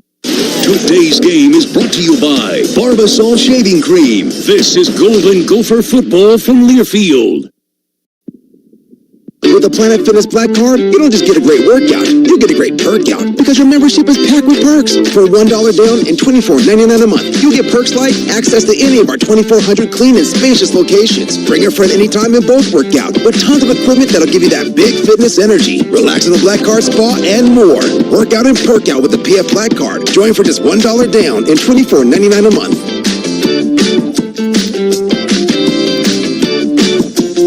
See Home Club for details.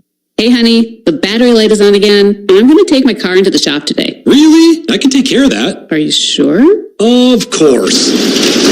Okay, got my battery. Let's just drop it in and... Are you okay out there? I think so. Should my car be smoking like that? Some things are better left to the professional. When you need your vehicle fixed, trust your local repair facility. And when you need a battery, trust FVP. Visit FVPparts.com for an installer near you.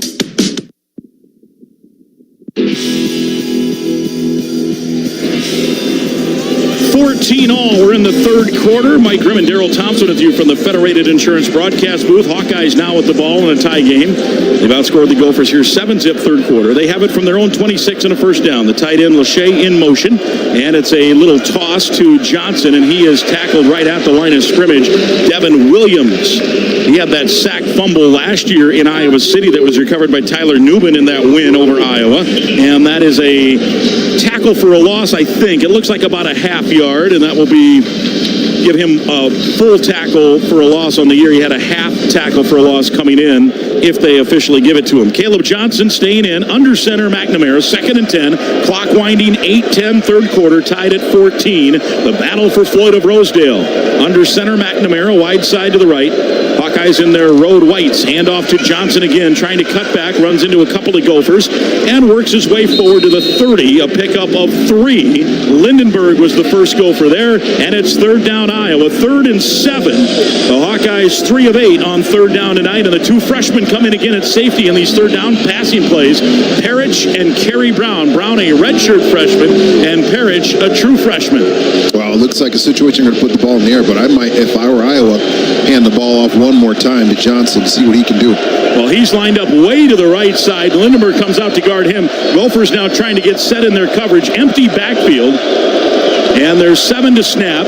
Looking to the sideline here, waiting for a last signal. And McNamara wants to throw. The blitz comes. He throws deep down the sideline. It is caught by Vanderzee. A flag comes out. That was interference. Bingo McMillan, the TCU transfer, grabbed a hold of the receiver. They'll likely decline that penalty and take the play.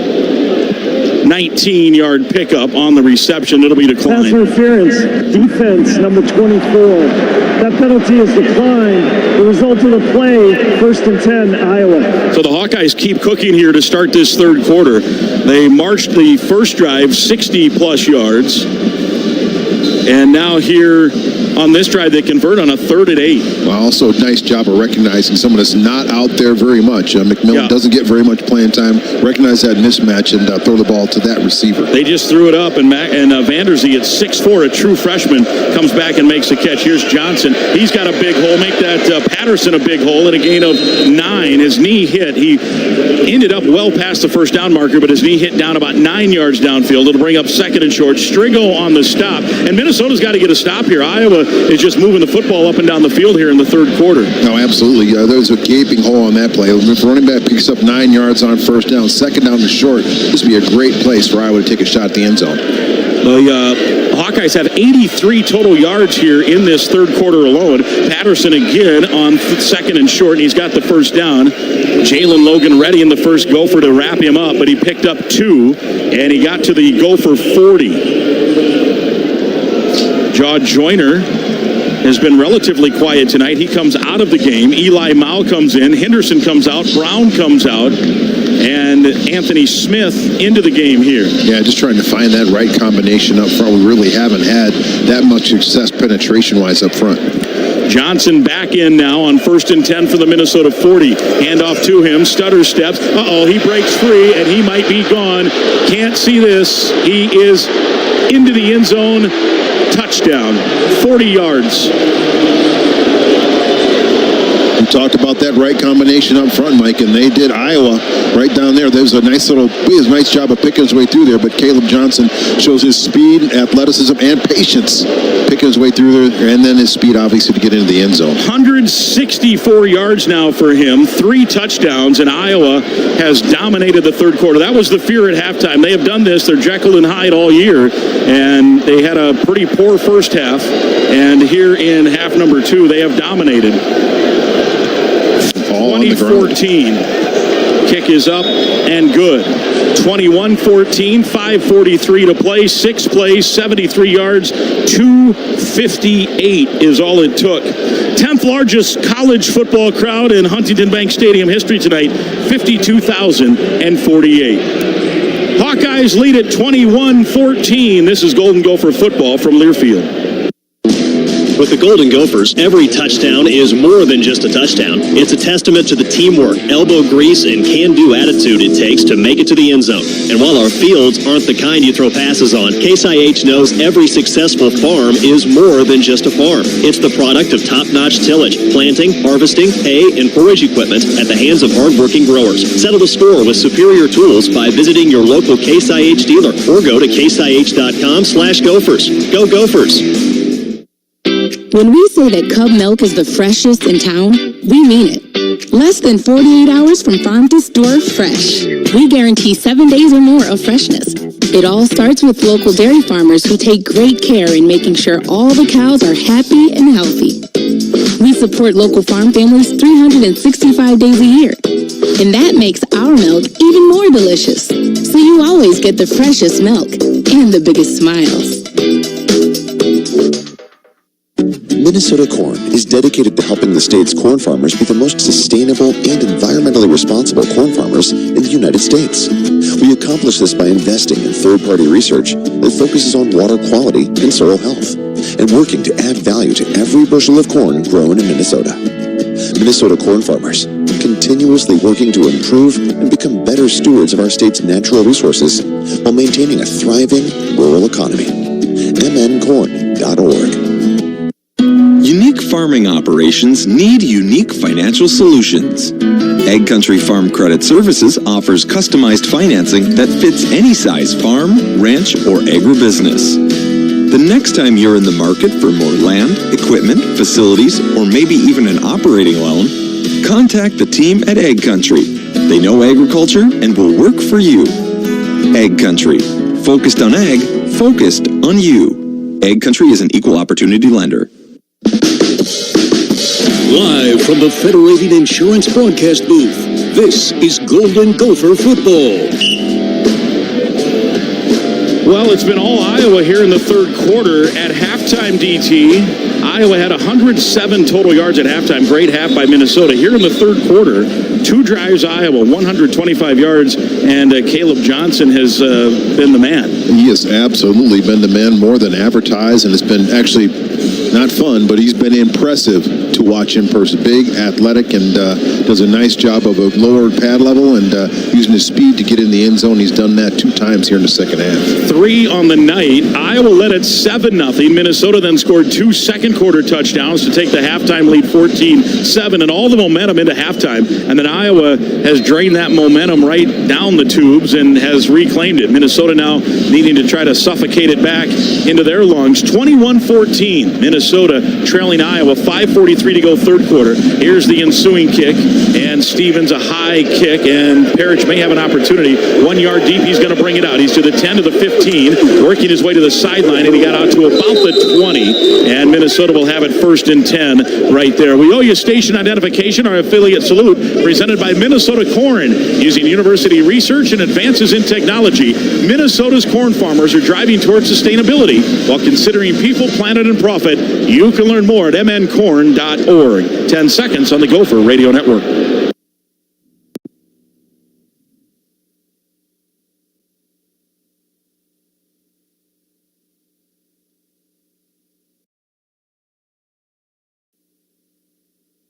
Go time here for Minnesota, trailing by a touchdown, 5:38 to play third quarter. In motion gears, Rosemer wants to throw. The blitz is picked up. Rosemer now flush from the pocket, trying to get outside, and then turns it back up. A little wiggle room, and he got to the 24-yard line, a gain of 3. Ethan Herkett on the stop. It'll bring up a 2nd and 7. Rosemer with 3 rushing attempts, and he's at -1 yard, or make it 1 yard total, 1 positive yard. Gophers have handed the ball off just 13 times, 8 for Taylor, 5 for Major. And on the ground, Minnesota 66 total rushing yards. And the Iowa secondary has done a better job here, especially in the third quarter and end of the second half, against our receivers. 2nd and 7, Brosmer to throw again. Has time, wings it near side. The ball batted in the air and incomplete. Throw not on target. It was too high and behind Gears, who got a hand on it. But as he got his hands on it, Nick Jackson just buried him in a good defensive play. And now it's 3rd and 7 here for the Golden Gophers. Minnesota has still outgained Iowa tonight, 237 to 232. But most of that was the damage in the second quarter that Minnesota was able to work. And now you can hear maybe some Hawkeye fans in the background as they're trying to get their defense going here on 3rd and 7. Honestly, not as many Hawkeye fans as I thought might be here. Up to our left, the end zone toward the Mariucci Arena end zone upper deck, there's quite a few black and gold bumblebees up there, but not a lot, and they're making some noise right now. Empty backfield. Rosemer to throw on 3rd down. Plenty of time. Fires it, and it's incomplete. It would have been short of the first anyway. Spencer, the intended target, and Castro, the All Big Ten nickelback, broke it up. And it'll be 4th down, Minnesota. Yeah, it looks like that Iowa defense, and Phil Parker, one of the definitely one of the masterminds of defense in college football, really has his defense dialed in and has got Max just maybe a little bit confused on where he's trying to go with the ball. So Crawford in to punt from his own 9. Weegan stands at his own 32. Punt is away. End over end, Australian looking punt. Fair catch, Weegan on the run, and he has it at the 38. And that is where Iowa takes over with a 1 touchdown lead, a 38-yard punt, no return. Minnesota in this third quarter just 15 yards total, and trying to check 1 first down. That's it. Iowa, on the other hand, as mentioned, 125 yards. We'll take the break.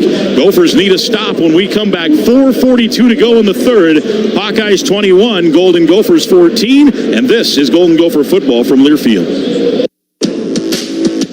Preparation is the key to success on game day. And like your favorite Gophers on the field, you need to be ready right from the opening kickoff. Cenex has your pregame routine covered. We've got your salty snacks, your sweet treats, ice-cold beverages to wash them down, and fresh tanks of propane to fire up the grill. Fuel your fandom at your local Cenex station. Gopher Pride, powered locally. It's a long football season. As a fan, it takes dedication. It takes commitment. It takes sacrifice. It takes 100%. We wouldn't ask you to give anything less since Cheez-It is made with 100% real cheese. Football is here, and we 100% want and need the cheesy, crunchy snack that keeps us coming back for more. Grab your friends and go after what you really want. A box of irresistible Cheez-It crackers. The perfect snack while you cheer on your favorite team.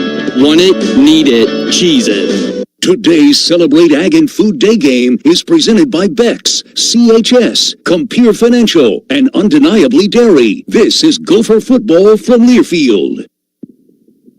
Hey, it's Guardsy for Affinity Plus, proud sponsor of Gopher Athletics. Affinity Plus rewards you for all your banking. New puppy owners can earn points for chew toys, plus points for new shoes, plus points for puppy class. Life math is complicated. Affinity Plus makes it easier. Visit affinityplus.org/GoGophers to learn more and become a member today. That's affinityplus.org/GoGophers. Affinity Plus Federal Credit Union, federally insured by NCUA.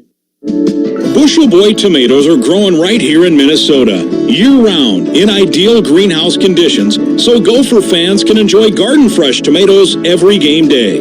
For over 30 years, Bushel Boy Farms has grown premium fresh tomatoes picked at peak ripeness, perfect for any tailgate favorite. Fresh from our backyard, Bushel Boy tomatoes are thoughtfully grown, picked ripe, and delivered fresh. Bushel Boy is a proud sponsor of Golden Gopher Athletics.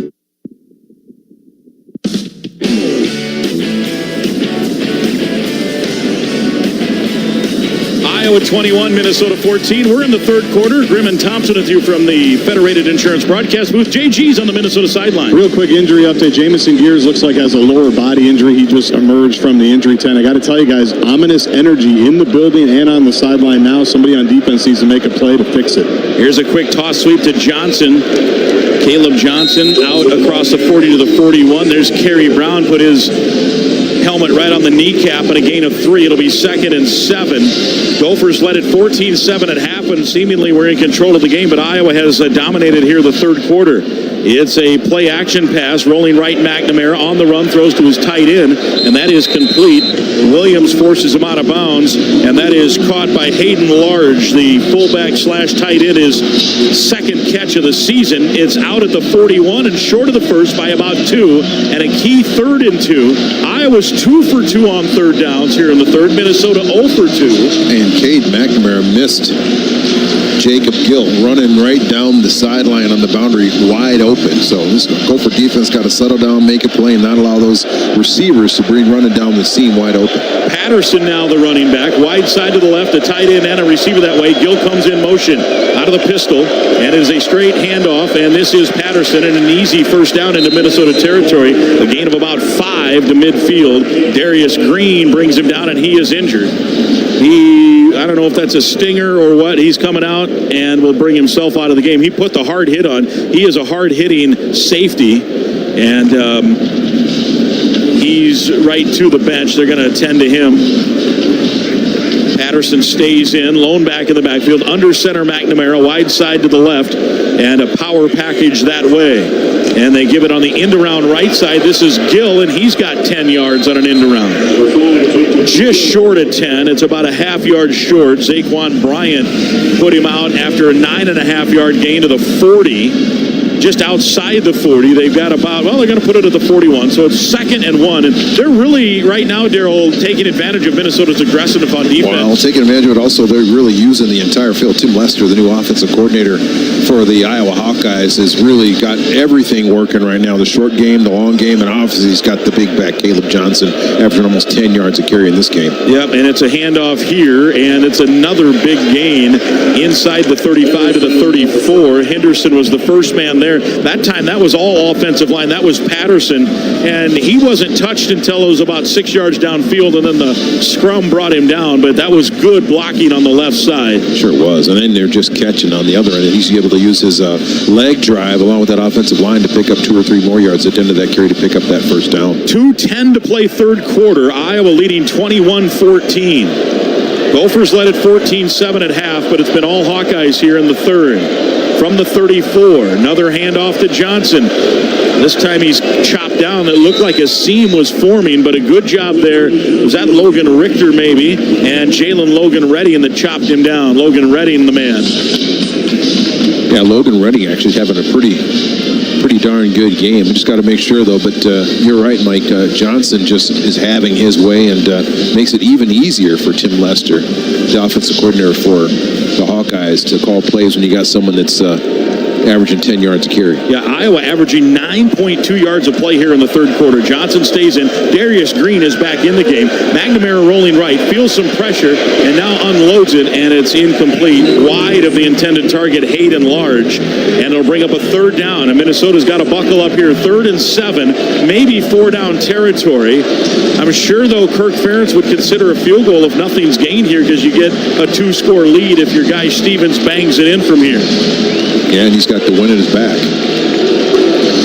From here, it'd be about a 49 or so yard field goal, 48. Gophers would love a sack here. My hunch is this is Caleb Johnson country. They might give it to him twice and see if he can get the first. It might only take one. Let's see. Up 7, Hawkeyes under center with McNamara. 1:20 left in the quarter. It is a handoff to Johnson. Stutter steps his way, and he is short of the first at the 28. And a good job defensively again by Kerry Brown, and indeed the field goal unit will come on. And this will be about a 45-yard attempt. The spot of the ball near the left hash. It'll be 46 officially. Nissen the holder, Elkin the snapper. Minnesota blocked a field goal last week against Nevada. Anthony Smith got a forearm on it. Stevens is 5 of 5 field goals from 46. Snap back, spot down, kick is up, and it is good. And Iowa has scored on all 3 possessions in the third quarter. And with 43 seconds left, it's a 10-point Iowa lead and a 17-0 third. 24-14 the count on the scoreboard, and 43 seconds to go. A 46-yard field goal. Stevens now 6 for 6. That's his season long.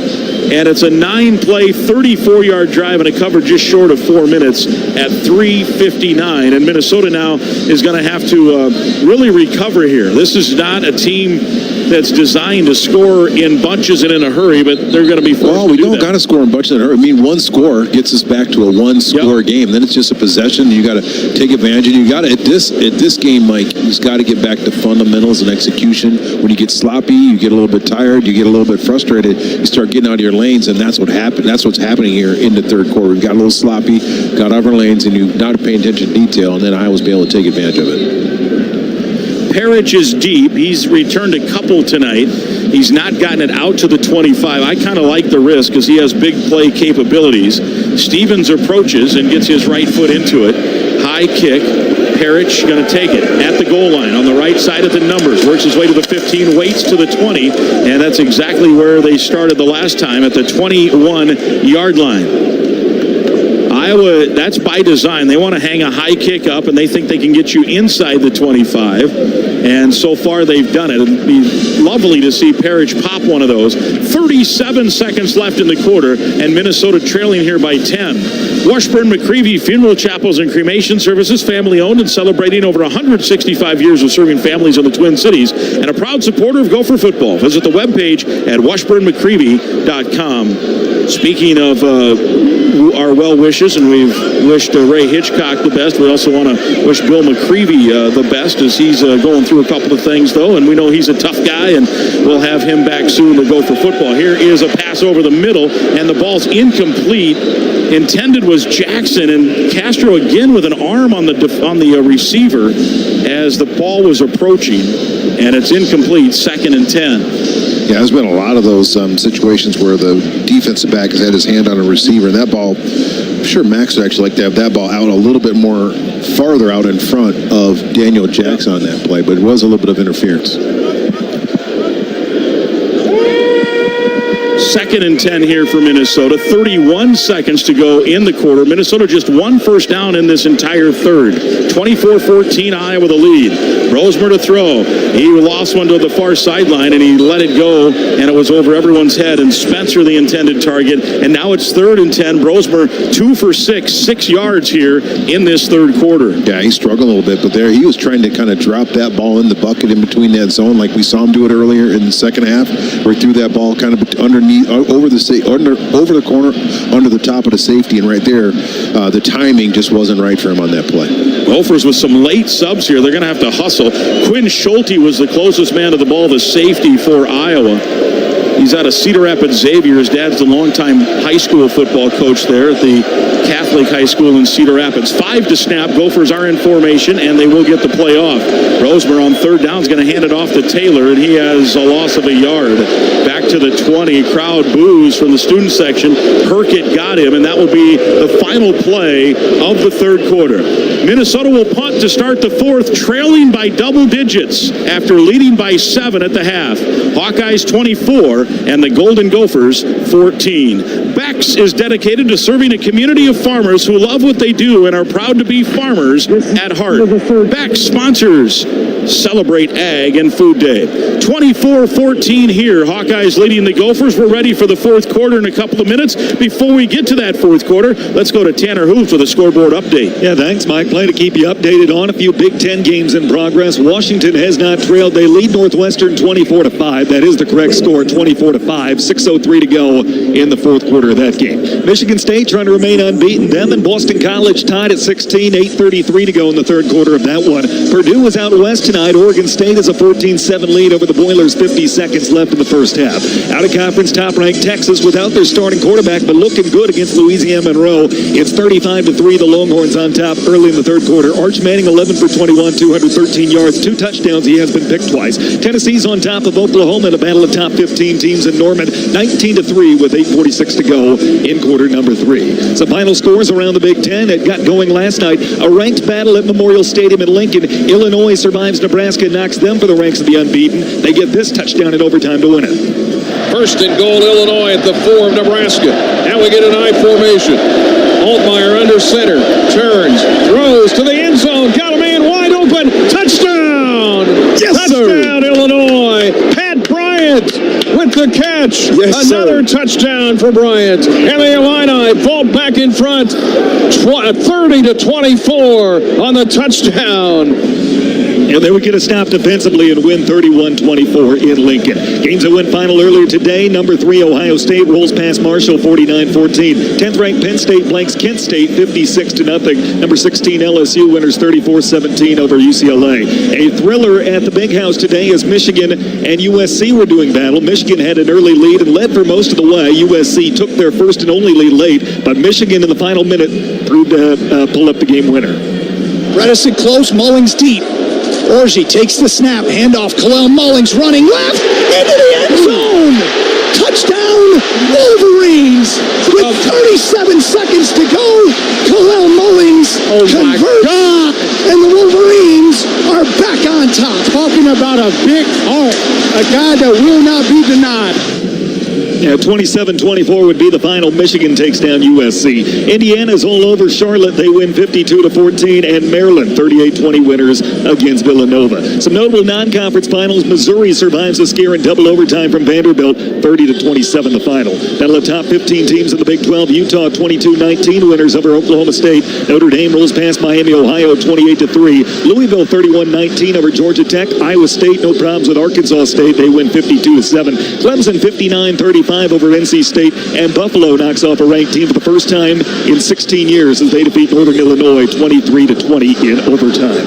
That's the out-of-town scoreboard. Our score, Minnesota work to do, trailing 24-14 as we get set to start the fourth quarter. Back to you guys. All right, very good. Yeah, work to do indeed is the right way to put it. Let's go to Justin Gard on the sideline with a Stephen Carey sideline report. Well, I'd say obviously the work begins with getting a stop here, but just looking at Max Brosmer, he feels much more sped up than he was was in the first half. And I think a lot of that has to do, I don't know if you guys can see, guys, I don't think Iowa's worried about Minnesota running the ball, which sounds so ironic given what this program has been built off of. There's really no rushing threat right now. They're sending guys at max. His feet aren't set. It looks like he's throwing a little quicker than he wants to. PJ Fleck did just pop over to where the quarterback sit, had a quick word with Max Brosmer while I was talking to you. Now he's working his way down the offense. But Gophers somehow have to get some type of running game going to give their QB a little bit more time here. 4th and 11. Good report from JG. Good info there from the sideline. And yeah, they have handed the ball off only 13 times. Here's the kick by Crawford. End-over-end Australian kick. It's caught by Weegan trying to get outside, and he's got a nice return. Good block out there as well, and he's into Minnesota territory.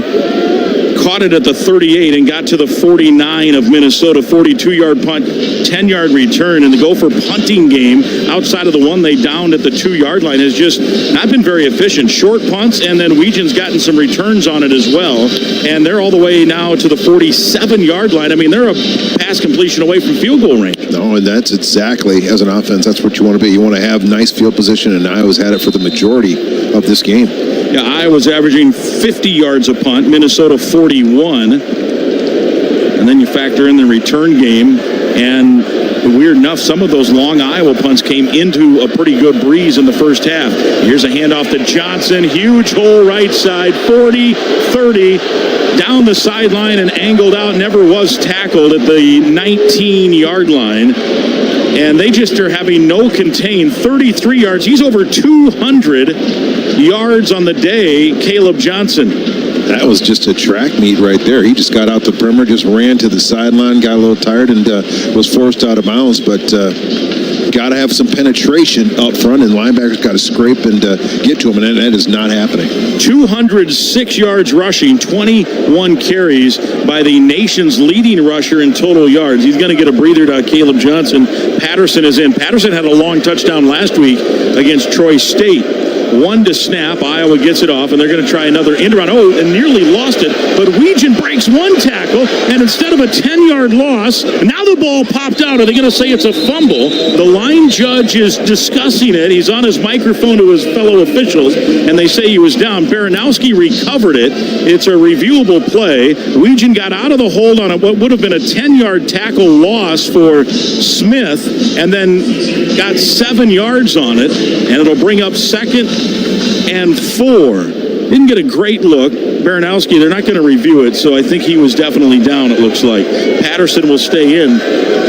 That should have been a 10-yard loss, and Minnesota missed the opportunity. Straight handoff Patterson in a sliver of space, and he takes advantage of it and gets the first down. Last time Minnesota's given up a 200-yard rusher 4 years ago, COVID year, couple of overtime game at Maryland. Gopher defense was really struggling to start that COVID year. Jake Funk, 221 yards. Iowa now at 305 total yards, 200 second half yards here. We're 2 minutes into the fourth, and Iowa on a 17-0 run and trying to make it more, 1st and goal from the 9. Well, it's just discipline, like you talk about, Mike. You know, you got to set that edge. You got to be able to make that play when it comes to you. So this defense still has an opportunity. There's still time left here. He's got to make some plays. Brendan Sullivan now in at quarterback. He's going to keep it, trying to left the Northwestern transfer, and the stack of Hawkeye offensive linemen carries him to about the 6. A gain of about 3. Baranowski and Devin Eastern on the stop. Clock running, 12:30 to play. Iowa by 10 and trying to make it more. Talked about their Jekyll and Hyde. They were absolutely Mr. Hyde in the first half. Bad, no good, and absolutely Dr. Jekyll, very good and dominating here in this second half. Each game has been that way for them. It's weird. It certainly has been, and their execution here in the second half, and especially the running of Caleb Johnson, has been phenomenal. Interested to hear what was said at halftime there. Here is a straight handoff to Patterson, and he just waltzes his way toward the goal line. No signal yet. The Iowa players think it's a touchdown, and it'll be 3rd and goal from inside the 1. Sullivan stays in at quarterback, and this would pretty much put the finishing touches on it if the Hawkeyes hit pay dirt here. It's at the half-yard line. Yeah, it probably would, especially the way our offense is struggling right now. And Iowa's clearly in no rush here either in the fourth quarter. 17-point third quarter for Iowa, and now they're going to try to punch it in from the half-yard line on 3rd and goal. And now they field is that the runner was short of the goal line. The previous play is under further review. Trying to get a look at it. I don't see enough to overturn it. His elbow hit. It's hard to tell on the replay where the ball was when the elbow hit and whether it was far enough along. The replay review sponsored by Planet Fitness. The officials are going to make a judgment here. You won't be judged at Planet Fitness, home to the Judgment Free Zone. Go to planetfitness.com to learn how you can join the Judgment Free Zone. Getting another couple of looks at it here as the Hawkeye offensive line just bulldozed some people, and then he landed on top of his teammate, so he technically wasn't down. It's just hard to tell. The knee eventually hit, but where was the ball? I personally don't see enough to overturn it. This is a better angle. He landed on Hayden Large. Can't tell if the knee's down there. And then the elbow hits here, DT, and I think the ball is still a little short. I don't see enough to overturn it, but at the half-yard line, it might be irrelevant anyway. Maybe you fumble a snap here. You're hoping for something like that to happen. It also kind of looks to me like he might be in the end zone. They're continuing to look at it here. Maybe not. Might be enough. It just doesn't look like it's probably, you're right, Mike. It might not be enough to overturn it. Yeah, I don't think there's enough to overturn it. I'm not saying he didn't score, but I don't think it's enough to flip it. Let's listen here. Ruling on the field of the runner short of the goal line stands. Yeah, I think that's got to be the play. So now it's third down, and it was we thought it would be. Third and about a half yard to get to pay dirt. Sullivan stays in. He had a touchdown pass in the red zone last week, a little underhander against Troy to Ostrenga. Patterson stays in. Surprised they don't use Johnson down near the goal line. He's got 9 touchdowns this year. Maybe they want to feed Patterson. Patterson has not gotten a rushing touchdown. And they're just going to sneak it. And Sullivan has stood up. Nope, touchdown. The line judge comes in and says touchdown. And that might be enough for Iowa to put this one away. 30-14. And this is now a 23-0 run here in this second half for the visitors. Yeah, not much you can do about it there. That's just the quarterback sneak, tush push, whatever you want to call it. That is really difficult to bend 6 inches to get into the end zone. So Sullivan, his first touchdown. Eli Mao is injured on the play. Zaquan Bryant comes off the field limping as well. Eli Mao, the reserve linebacker and special teams superstar for Minnesota, local kid. He's done a lot on the special teams. Chan Hassan, and he is in the end zone being attended to. The head coach, P.J. Fleck, is out there with the medical staff. And now there's some more medical folks coming out. He was part of that scrum there. You try to hold those big dogs back, those big fat guys, right? Big guys, a lot of really, really strong guys. You can get kind of twisted and torqued pretty bad in there. Hopefully he's all right. But there's certainly some concern. A lot of people are huddling around him. It's a 6-play, 52-yard drive. It covered 340. Sullivan on the touchdown, and it makes it 30-14. And the extra point pending. As we mentioned, this Jekyll and Hyde situation. We're going to take a timeout while they attend to Eli Mao. No media timeout. Well, at least they told us this time we won't miss a play. Thank you. The official, Cole Knipple. So, extra point coming here. Eli Mao is up and walking off under his own power. And I got to tell you, I'm taking a sigh of relief breath there because you're right. They were running around like there was something. And I'm not saying it's not something serious, but you walk off under your own power, that's better than a cart. Much, much better. Yeah, once the second set of doctors come out there, that's always a concern. So it looks like maybe we'll get a report on guards. He looks like left arm area situation. Here's a snapback, spot down, kick is up, and it is through. Now I think we'll take that media timeout, and Iowa converts on the drive, and boy, oh boy, have they come to play here in this second half at Huntington Bank Stadium. Iowa 31, Minnesota 14, and a timeout on the field. From the Federated Insurance broadcast booth, this is Golden Gopher football from Learfield. 10 miles an hour over the speed limit. 15 over, 20 over. It just might put you 6 feet under. A message from the Minnesota Department of Public Safety. Golden Gopher athletes need optimum nutrition to play their best. That's why Thousand Hills Lifetime Grazed Beef is a dietary staple of all Golden Gopher athletes. Loaded with nutrients including omega-3 fatty acids, delicious grass-fed Thousand Hills beef is the protein that powers the Gophers. Thousand Hills Lifetime Grazed, the elite meat for the athlete in you. Find at your local food co-op or ask your grocer. LifetimeGrazed.com. You got it! Touchdown! Tickets are now available for every Golden Gopher home football game this fall. Secure your seats now at gophersports.com.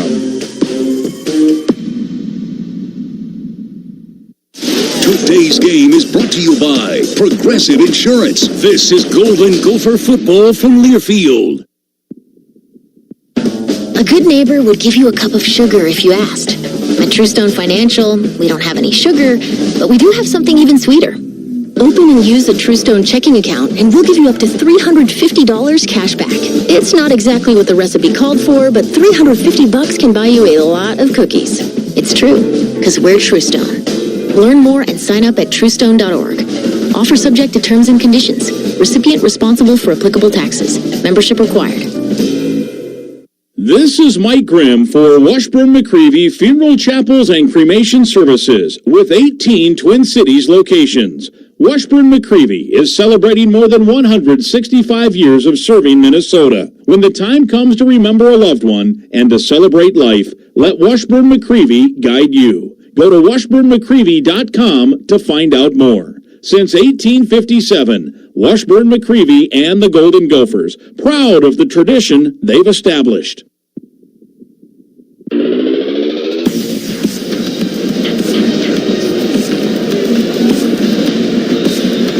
No one gets you closer to the game than Sirius XM Big Ten Radio. Tune in for news, talk, and analysis from the offseason through the regular season and into the postseason. They've got your team covered anywhere you go. Get a free trial at SiriusXM.com/Big Ten Radio 2024. Iowa 31, Minnesota 14. It's 24 straight points here for Iowa. The Gophers led 14-7 at the half, but it's been all Hawkeyes here in half number 2. Minnesota with just one first down in the entire second half. And we talk about winning the battle in trenches, Mike. Iowa has won the battle in trenches, specifically on that offensive line and the defensive line as well, not allowing the Gophers to get anything going. You want to get your rushing game to get your passing game going, but when they're playing on the other side of the ball, that makes it extremely difficult. Well, entire second half, Minnesota's throwing for 6 yards and rushed for 8. Here's a kick to Parrish at the 5, tries the right side, spins out of one guy, couldn't get out of the second and third, and he's out to the 19, and that is where Minnesota takes over. Gophers 14 total yards since halftime after the 14-7 lead. Iowa 211 second half yards, and almost all of it on the ground. 168 on the ground. Caleb Johnson over 200, and it has been that Jekyll and Hyde Hawkeye team.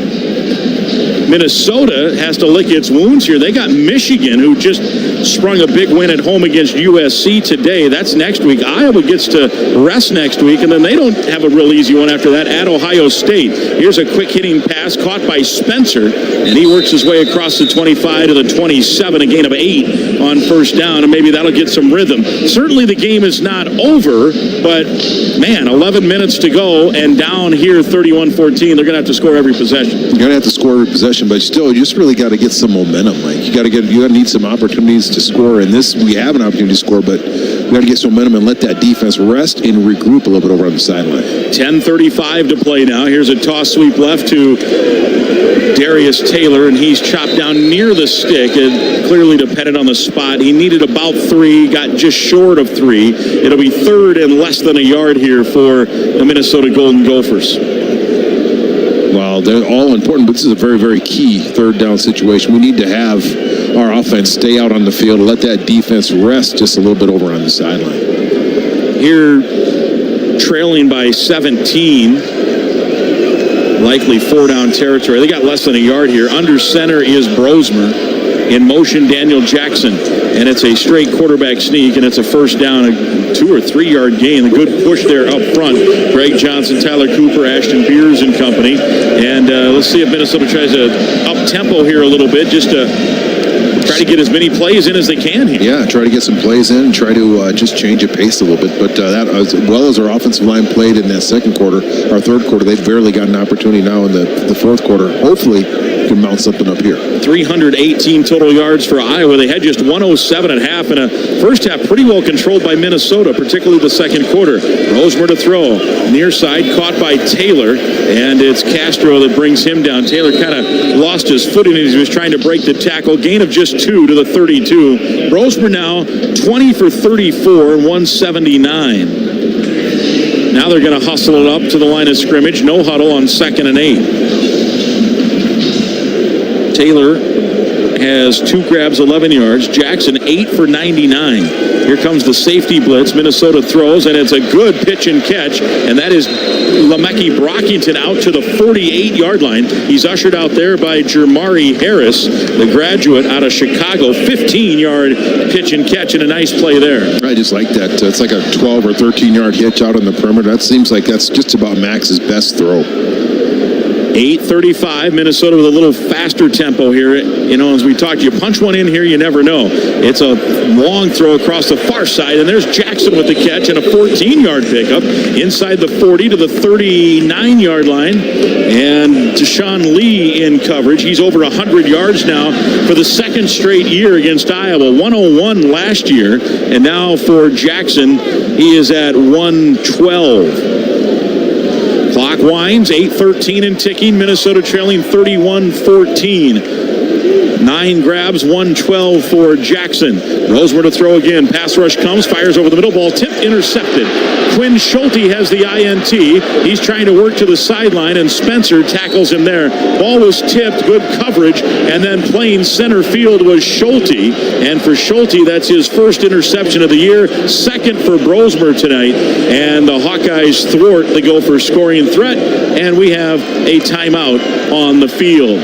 7:56 to play. Iowa with the ball back at the 41. 31-14. Iowa the lead from the Federated Insurance broadcast booth. This is Golden Gopher football from Learfield.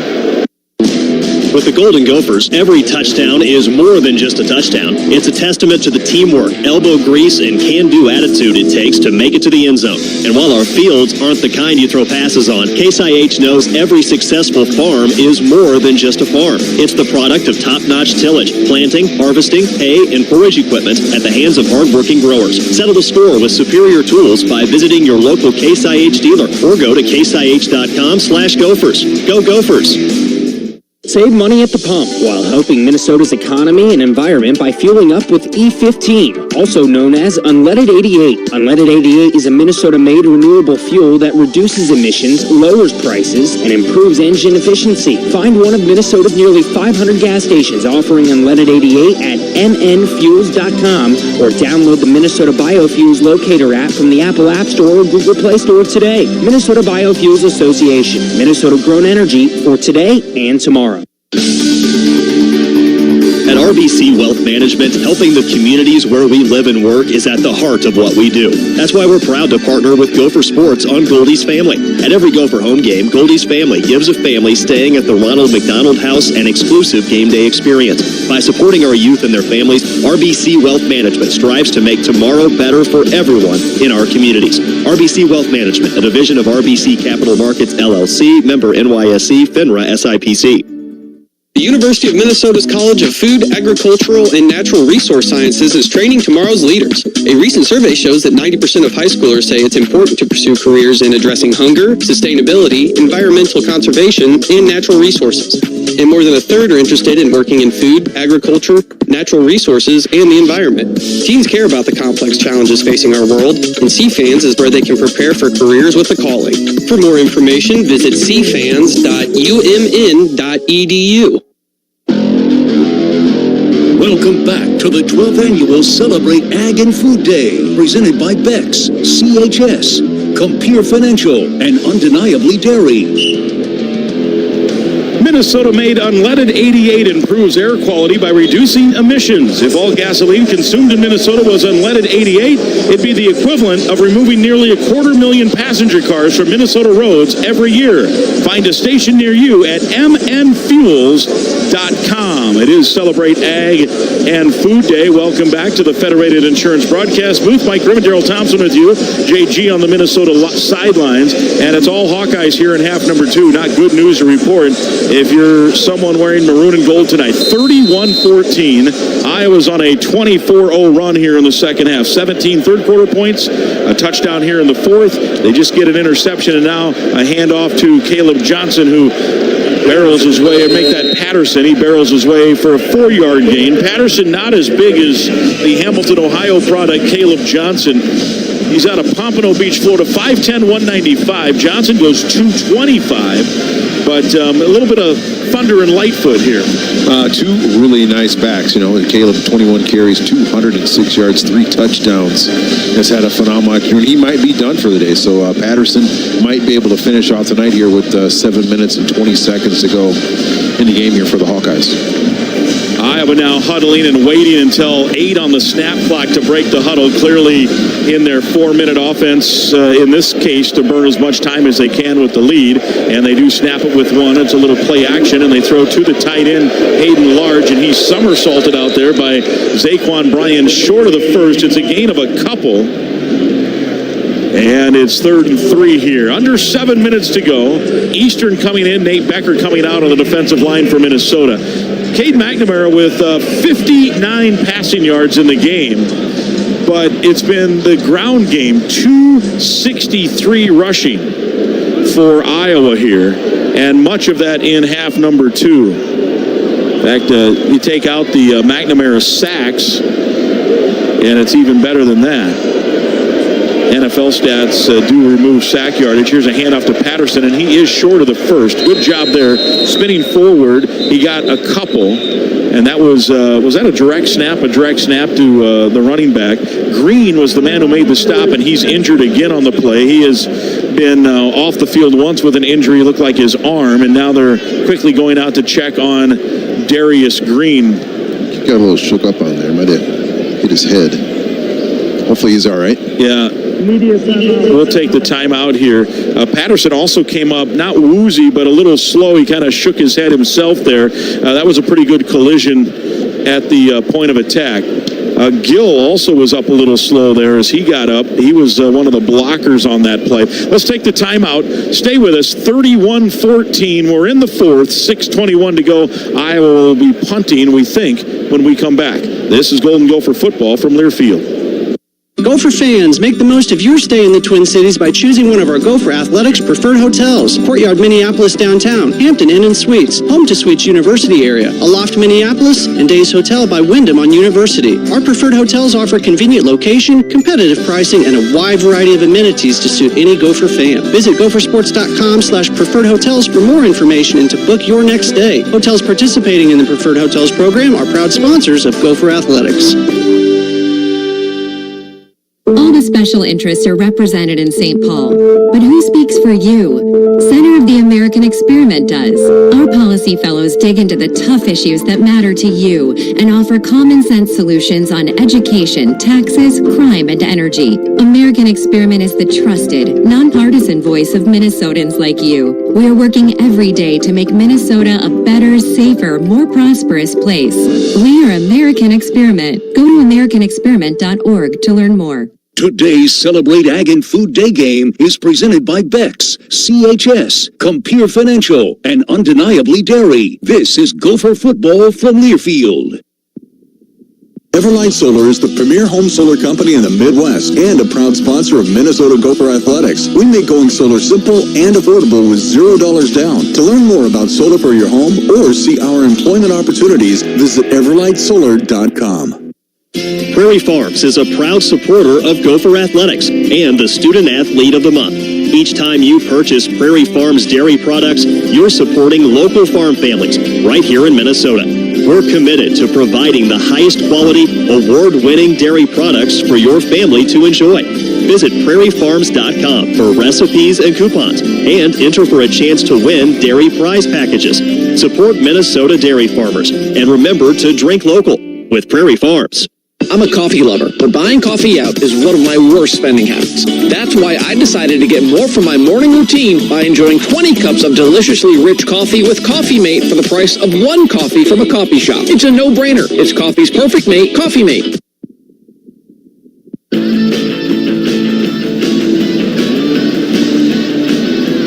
Darius Green off the field, the injured party. Minnesota trailing 31-14. Minnesota expecting a punt here from Iowa. JG has the Seaman Carey sideline update. Yeah, and Green's helmet flew off during the play, guys. They actually stopped play initially for a player's helmet flying off. That was Green. He then was on the ground for a while, as you reported. He's in the tent right now. Accompanying him in the tent was Dave Jewison, the doctor who is usually in charge of concussion-related things, so we can draw some conclusions from that. Yeah, it was a three-way collision there. Gill, we just saw the replay. Gill and Green. Green lost his helmet.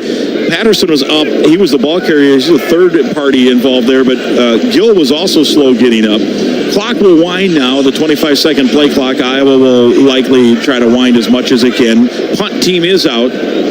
Dakin's had a nice day, probably his best as a Hawkeye. From his own 35, takes his time. Another high spiraling punt. Oh, Minnesota runs into the punter as it's fair caught at the 12-yard line, and that'll be a first down on 4th and 3. Jaw Joyner and Jalen Logan Redding. And now Joyner's going to talk to the ref here, but running into the kicker, receiving team number 17. That 5-yard penalty will result in a first down. So Iowa will keep the football. Good high punt, too, by Dakin, a 37-yarder. Was caught at the 11, but certainly the Hawkeyes will keep the football here. So Minnesota 5 penalties, 35 yards.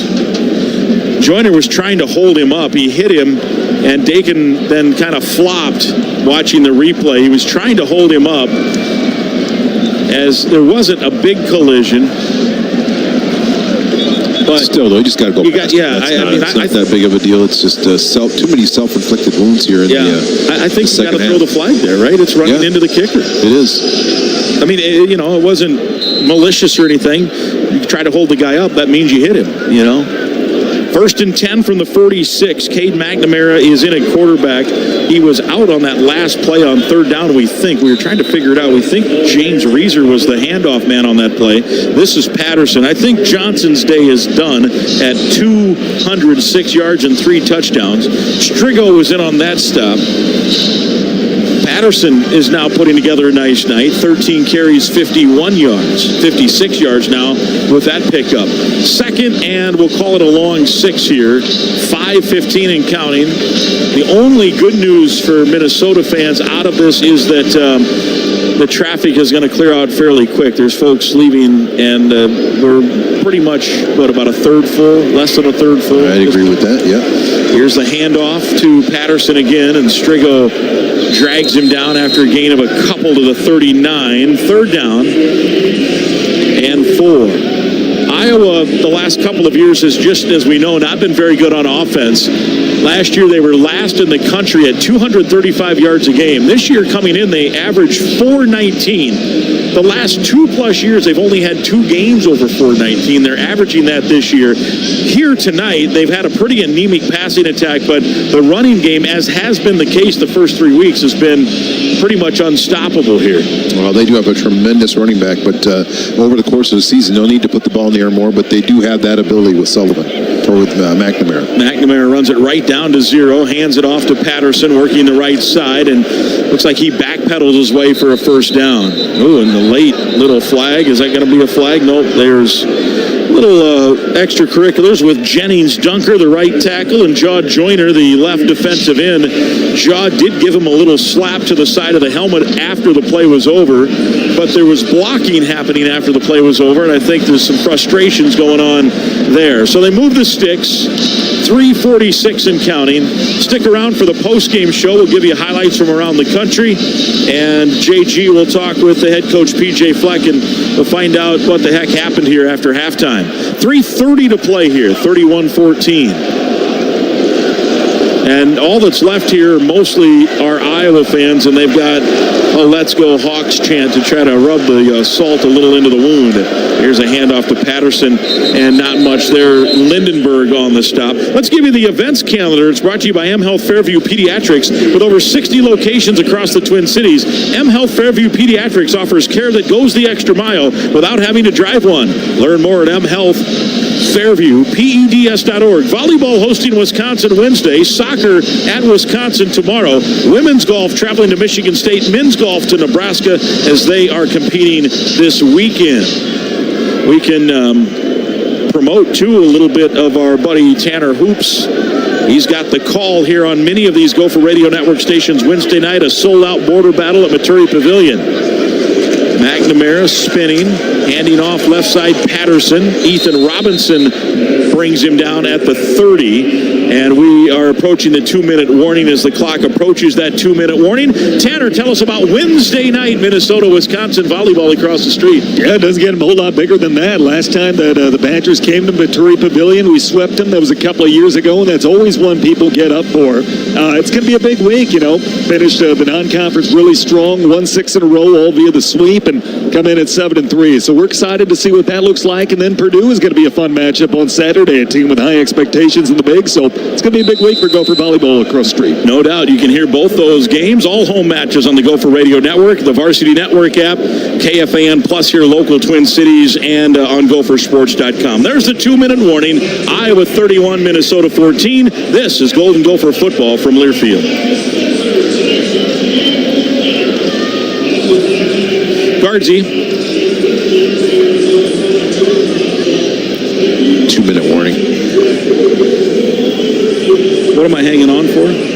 No matter who you are or what you do, there's a Ford vehicle that can help you own the day. Make life on the go a walk in the park with the new Ford Explorer. Become the MVP of the work site with the unrivaled performance of a new built Ford Tough F-Series truck, the best-selling trucks in America. Or discover what it really means to adventure in the great outdoors with a new Bronco Sport. Whether it's for work or play, there's a Ford with a great deal waiting at your local Northland Ford dealers. Don't wait. Get behind the wheel of a new Ford today. Based on calendar year total sales.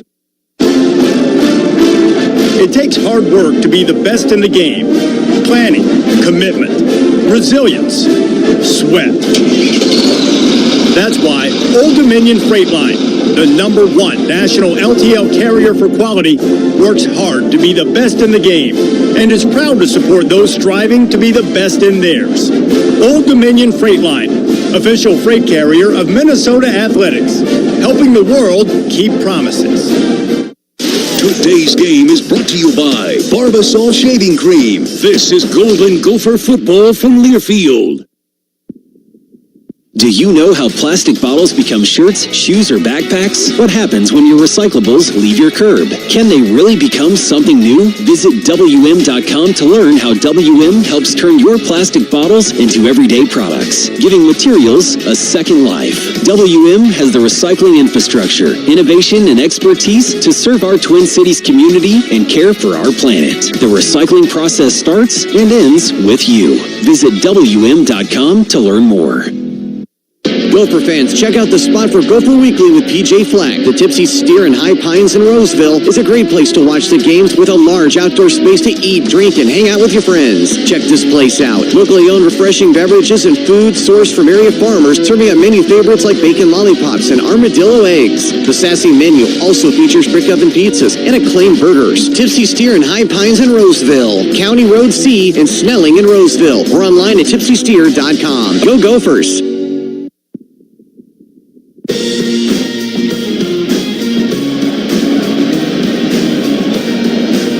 Welcome back. 2-minute warning time here at Huntington Bank Stadium. Brendan Sullivan is now in at quarterback. A couple of other subs in. Patterson still the running back. And here's a straight handoff to Patterson. Kerry Brown on a run blitz from a safety spot, combining with Jalen Logan Redding on the stop.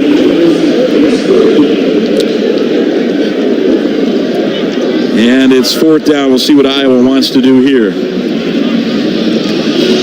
I was imagining that Iowa's going to continue to run the ball like they have been throughout of this, actually the second half.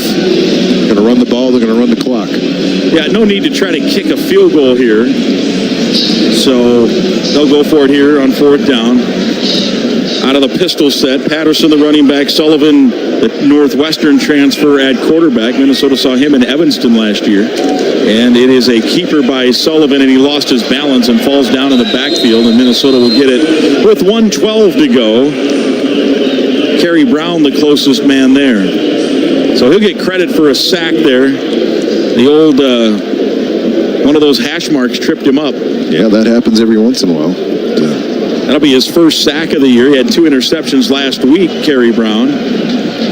Well, the Gophers got to lick their wounds here, get healed up, get mentally back in the right frame of mind, and off to the big house next week. No, the big house is no joke, but you're right. You got to flush this one as quickly as you can. That's one actually thing that Coach Fleck is pretty good at doing with his team.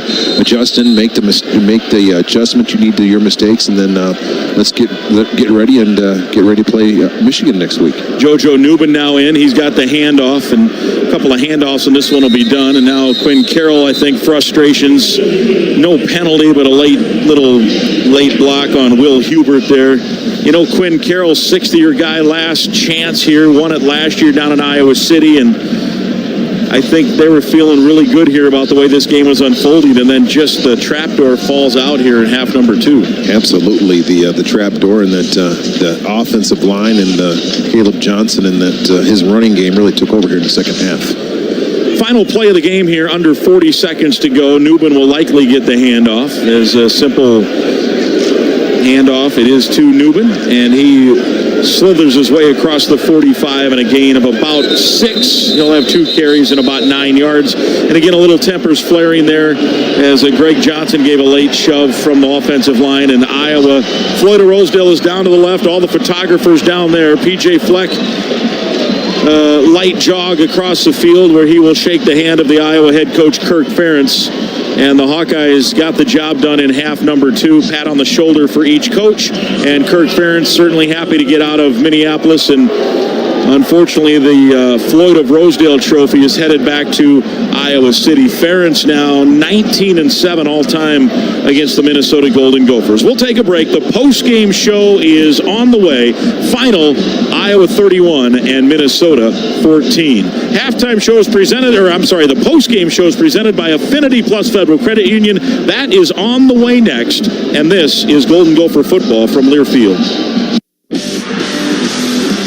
Gopher Football has been brought to you by Marston Building Maintenance, proud business partner of Gopher Athletics. Western National Insurance. At Western National Insurance, nice is a little word that does big things for everyone. Ask your independent agent today for Western National and experience the power of nice. And by M Health Fairview. Masonic Children's Hospital was once again recognized as the top hospital for children in the Twin Cities. Visit mhealthfairview.org to learn more about our comprehensive, compassionate care for kids. Coming up next, the Gopher Postgame Show, presented by Affinity Plus Federal Credit Union on the Gopher Sports Network from Learfield. In the heartland, where ambition thrives, there are those who are made and those who are made for more. Just like the Gophers on game day, Kloss, a leading producer of ag equipment, unleashes the power of ambition in the field. Discover why our cutting-edge machinery and unwavering support aren't just a promise, they're a commitment to your success. Because at Kloss, we know you are made for more. Visit your Kloss dealer or CLAAS.com.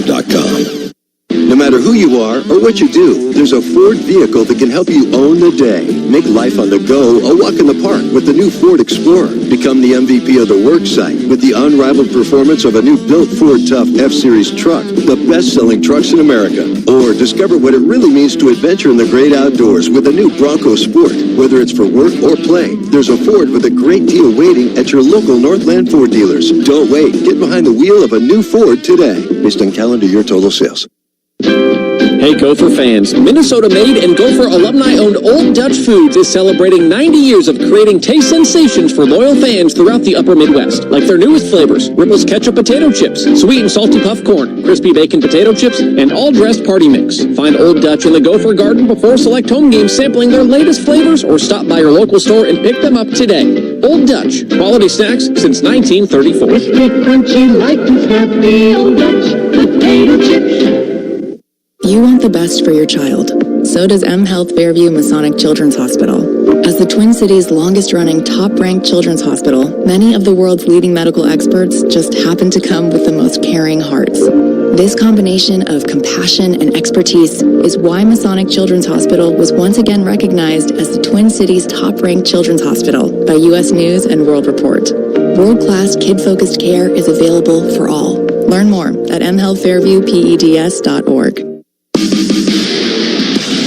On the Gophers Sports Network from Learfield, Gopher football has been brought to you by Securian Financial, insurance and retirement solutions for individuals, families, and businesses. And by Minnesota Lottery. Are you game? Just say, I'm in. Welcome to the Gopher Postgame Show, presented by Affinity Plus Federal Credit Union. Tackle your next goal with Affinity Plus on your team.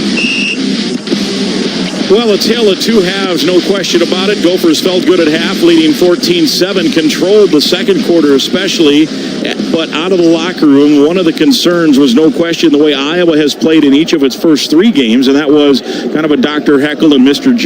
Hyde, one good half, one bad half, and that's what happened tonight, and their good half certainly came in the second half, and they end up with the win, 31-14. Iowa now 3-1. They have a bye week next week. Then it's off to Ohio State that first weekend in October.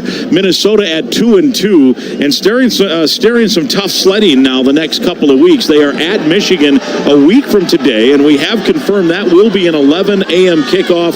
That will be the Fox Big Noon game. We knew once Michigan beat USC today, there was a good chance Michigan was going to get highlighted next week, and I'm sure the Fox folks maybe were thinking if Minnesota won tonight, that would be a good game, but it still certainly can be a good game, no doubt about that, but that will be an 11 a.m. kickoff next Saturday. We'll take air at 9 o'clock.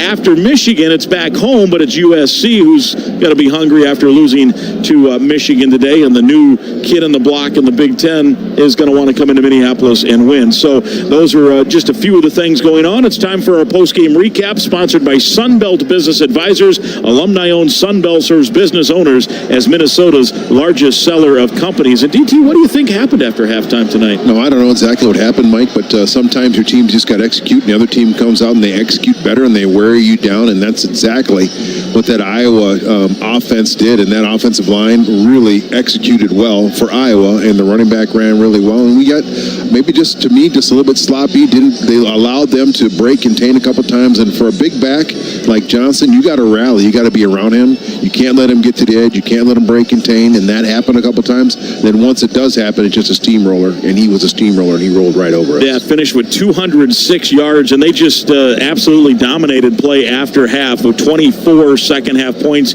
Minnesota outscored 24-0. If I didn't mention it, I should mention Sunbelt Business Advisors brings you our post-game recap. Alumni-owned Sunbelt serves business owners as Minnesota's largest seller of companies.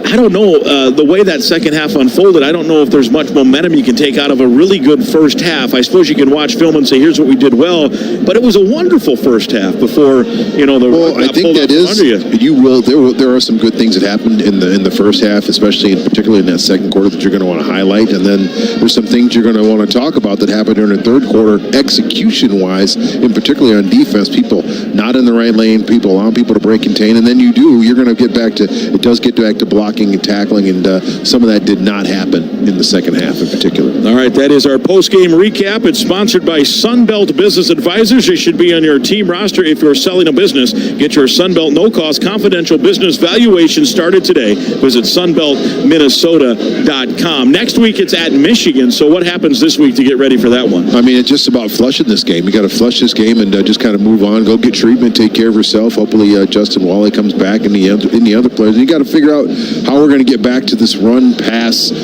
matching, and also figure out how you're going to rotate your backs. All those things need to happen because we need to take a little bit of the wind out of the sails next week in Michigan. You can't just come out and the way they handled us last year, it's not quite the team that they had last year, but it's still a very, very good team, one that handled USC today at home. So we'll have our hands full next week as well. Yeah, and they were very opportunistic.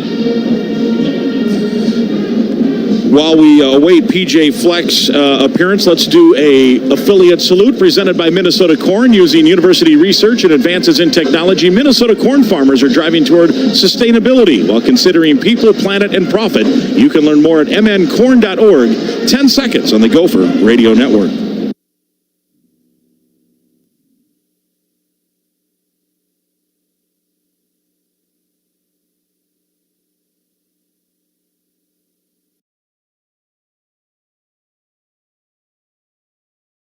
(31-14), the final time to hear from the head coach, PJ Fleck. He's sponsored by Washburn McCreevy Funeral Chapels and Cremation Services. Let's go downstairs. Here's Justin Guard. Grimmer, thanks. PJ, what happened in the second half? That's what happens when you don't play your best football. Offense, defense, special teams, collectively. It starts with me. My job is to get them to play their absolute best football for 60 minutes, and they did for 30 minutes. We did not for 60 minutes. It was a complete opposite in the second half. That's unfortunate. We pride ourselves playing all 60 minutes, and just we didn't tackle well. There was too much space on defense. I mean, they gashed us in the second half, made a few adjustments, and kind of got us on a few things, and then we weren't able to move the ball in the second half at all. And unfortunately, you got to give them credit. They made their adjustments, and their adjustments were better than ours, and I got to be a better coach, that's for sure. Yeah, defensively on those adjustments, where do you think they caught you? Because it seemed like they came right out and really set the tone for that whole second half. The whole word, I got to find, I got to study the film first, JG, and then I'll tell you exactly when we get to next week. But space was everywhere. Whether we were out of our gap, whether we had our head down, whether we missed a tackle, we had them bottled up. Space. There was way too much space in the second half. And whether they created a ton of it, whether we did it self-inflicted, most of it was self-inflicted, but you got to give them credit for putting us in those positions and way too much space. Offensively, where do you feel like you left some stuff out there? Just obviously Max struggled there too. Yeah, I think the whole team struggled. It's not just on one person. I thought he also played very well and threw some great balls. They just got us out of our run game pretty quick, even in the second half. I mean, we weren't able to run the ball as efficiently as we wanted to be able to do it. We were going to have to rely on the pass game. 2 quick scores by them, and next thing you know, we got to get moving, and when that's Iowa, they take you out of your rhythm. They take you out of what you do best, and you better be able to stay on schedule. And the minute they get you that way, like it was 21-14, then 24-14, and then next thing you know, I mean, that's what they do. And now you're playing catch up, and now you're in a tough position. But that's what happened. Again, it comes down to didn't play our best football in the second half. I mean, that's what it truly comes down to. And then we didn't win the takeaway, but the turnover battle. We lost 78%. Probably lost all 3 categories, and you lose the game. We've talked about the running game kind of off and on, and you've talked about being able to throw to run. It seemed like you wanted to start establishing the run in that third quarter. You just weren't able to. What have the issues been with that? I'll have to go back and truly watch all of it, but we're just not creating enough space, I think that was the difference. And they had a ton of space. We didn't have as much space. And I'll have to go back and tell you all that once we get to next week, but it wasn't acceptable, that's for sure. So we're not even to October yet. Obviously, this game has a lot of meaning for everybody involved, for everybody in this room. So what's the message in of turning the page, and you've got 8 games left here? There's tons of football left. And first of all, I just want to make sure I thank our fans and, tell them thank you so much for showing up and selling out. I mean, it was unbelievable. That atmosphere is incredible. And, we didn't do our part in the second half, but gosh, our fans are so loyal, and they had this place rocking. It was so special. We didn't do our part in the second half. There's 8 games left, and we got a lot of football left, and this is one game. We were 0-1 in the Iowa season, and unfortunately got to get Floyd back. But they came and took it in the second half, that's for sure. And you got to give them a lot of credit. They're a really good football team, well coached. They have really good players over there. And we just weren't able to stop them in the second half, and weren't able to get anything going. And next week, we got a tough Michigan team who I think just beat USC today, and it's a great challenge for us. It's another rivalry game, and national champions from last year, defending national champions, and we'll get ourselves ready, get ourselves healthy, and put our best foot forward next week. Thanks as always for the time. We'll talk to you Tuesday. Appreciate it. We're the Boat Sky Mountain Gophers. Grimmer, it's head coach BJ Fleck. Back up to you. All right, thank you. We appreciate it. The head coach and JG, sponsored by Washburn McCreevy Funeral Chapels and Cremation Services, family owned and celebrating over 165 years of serving families in the Twin Cities. 31-14, the final here tonight in Minneapolis. Our postgame show sponsored by Affinity Plus.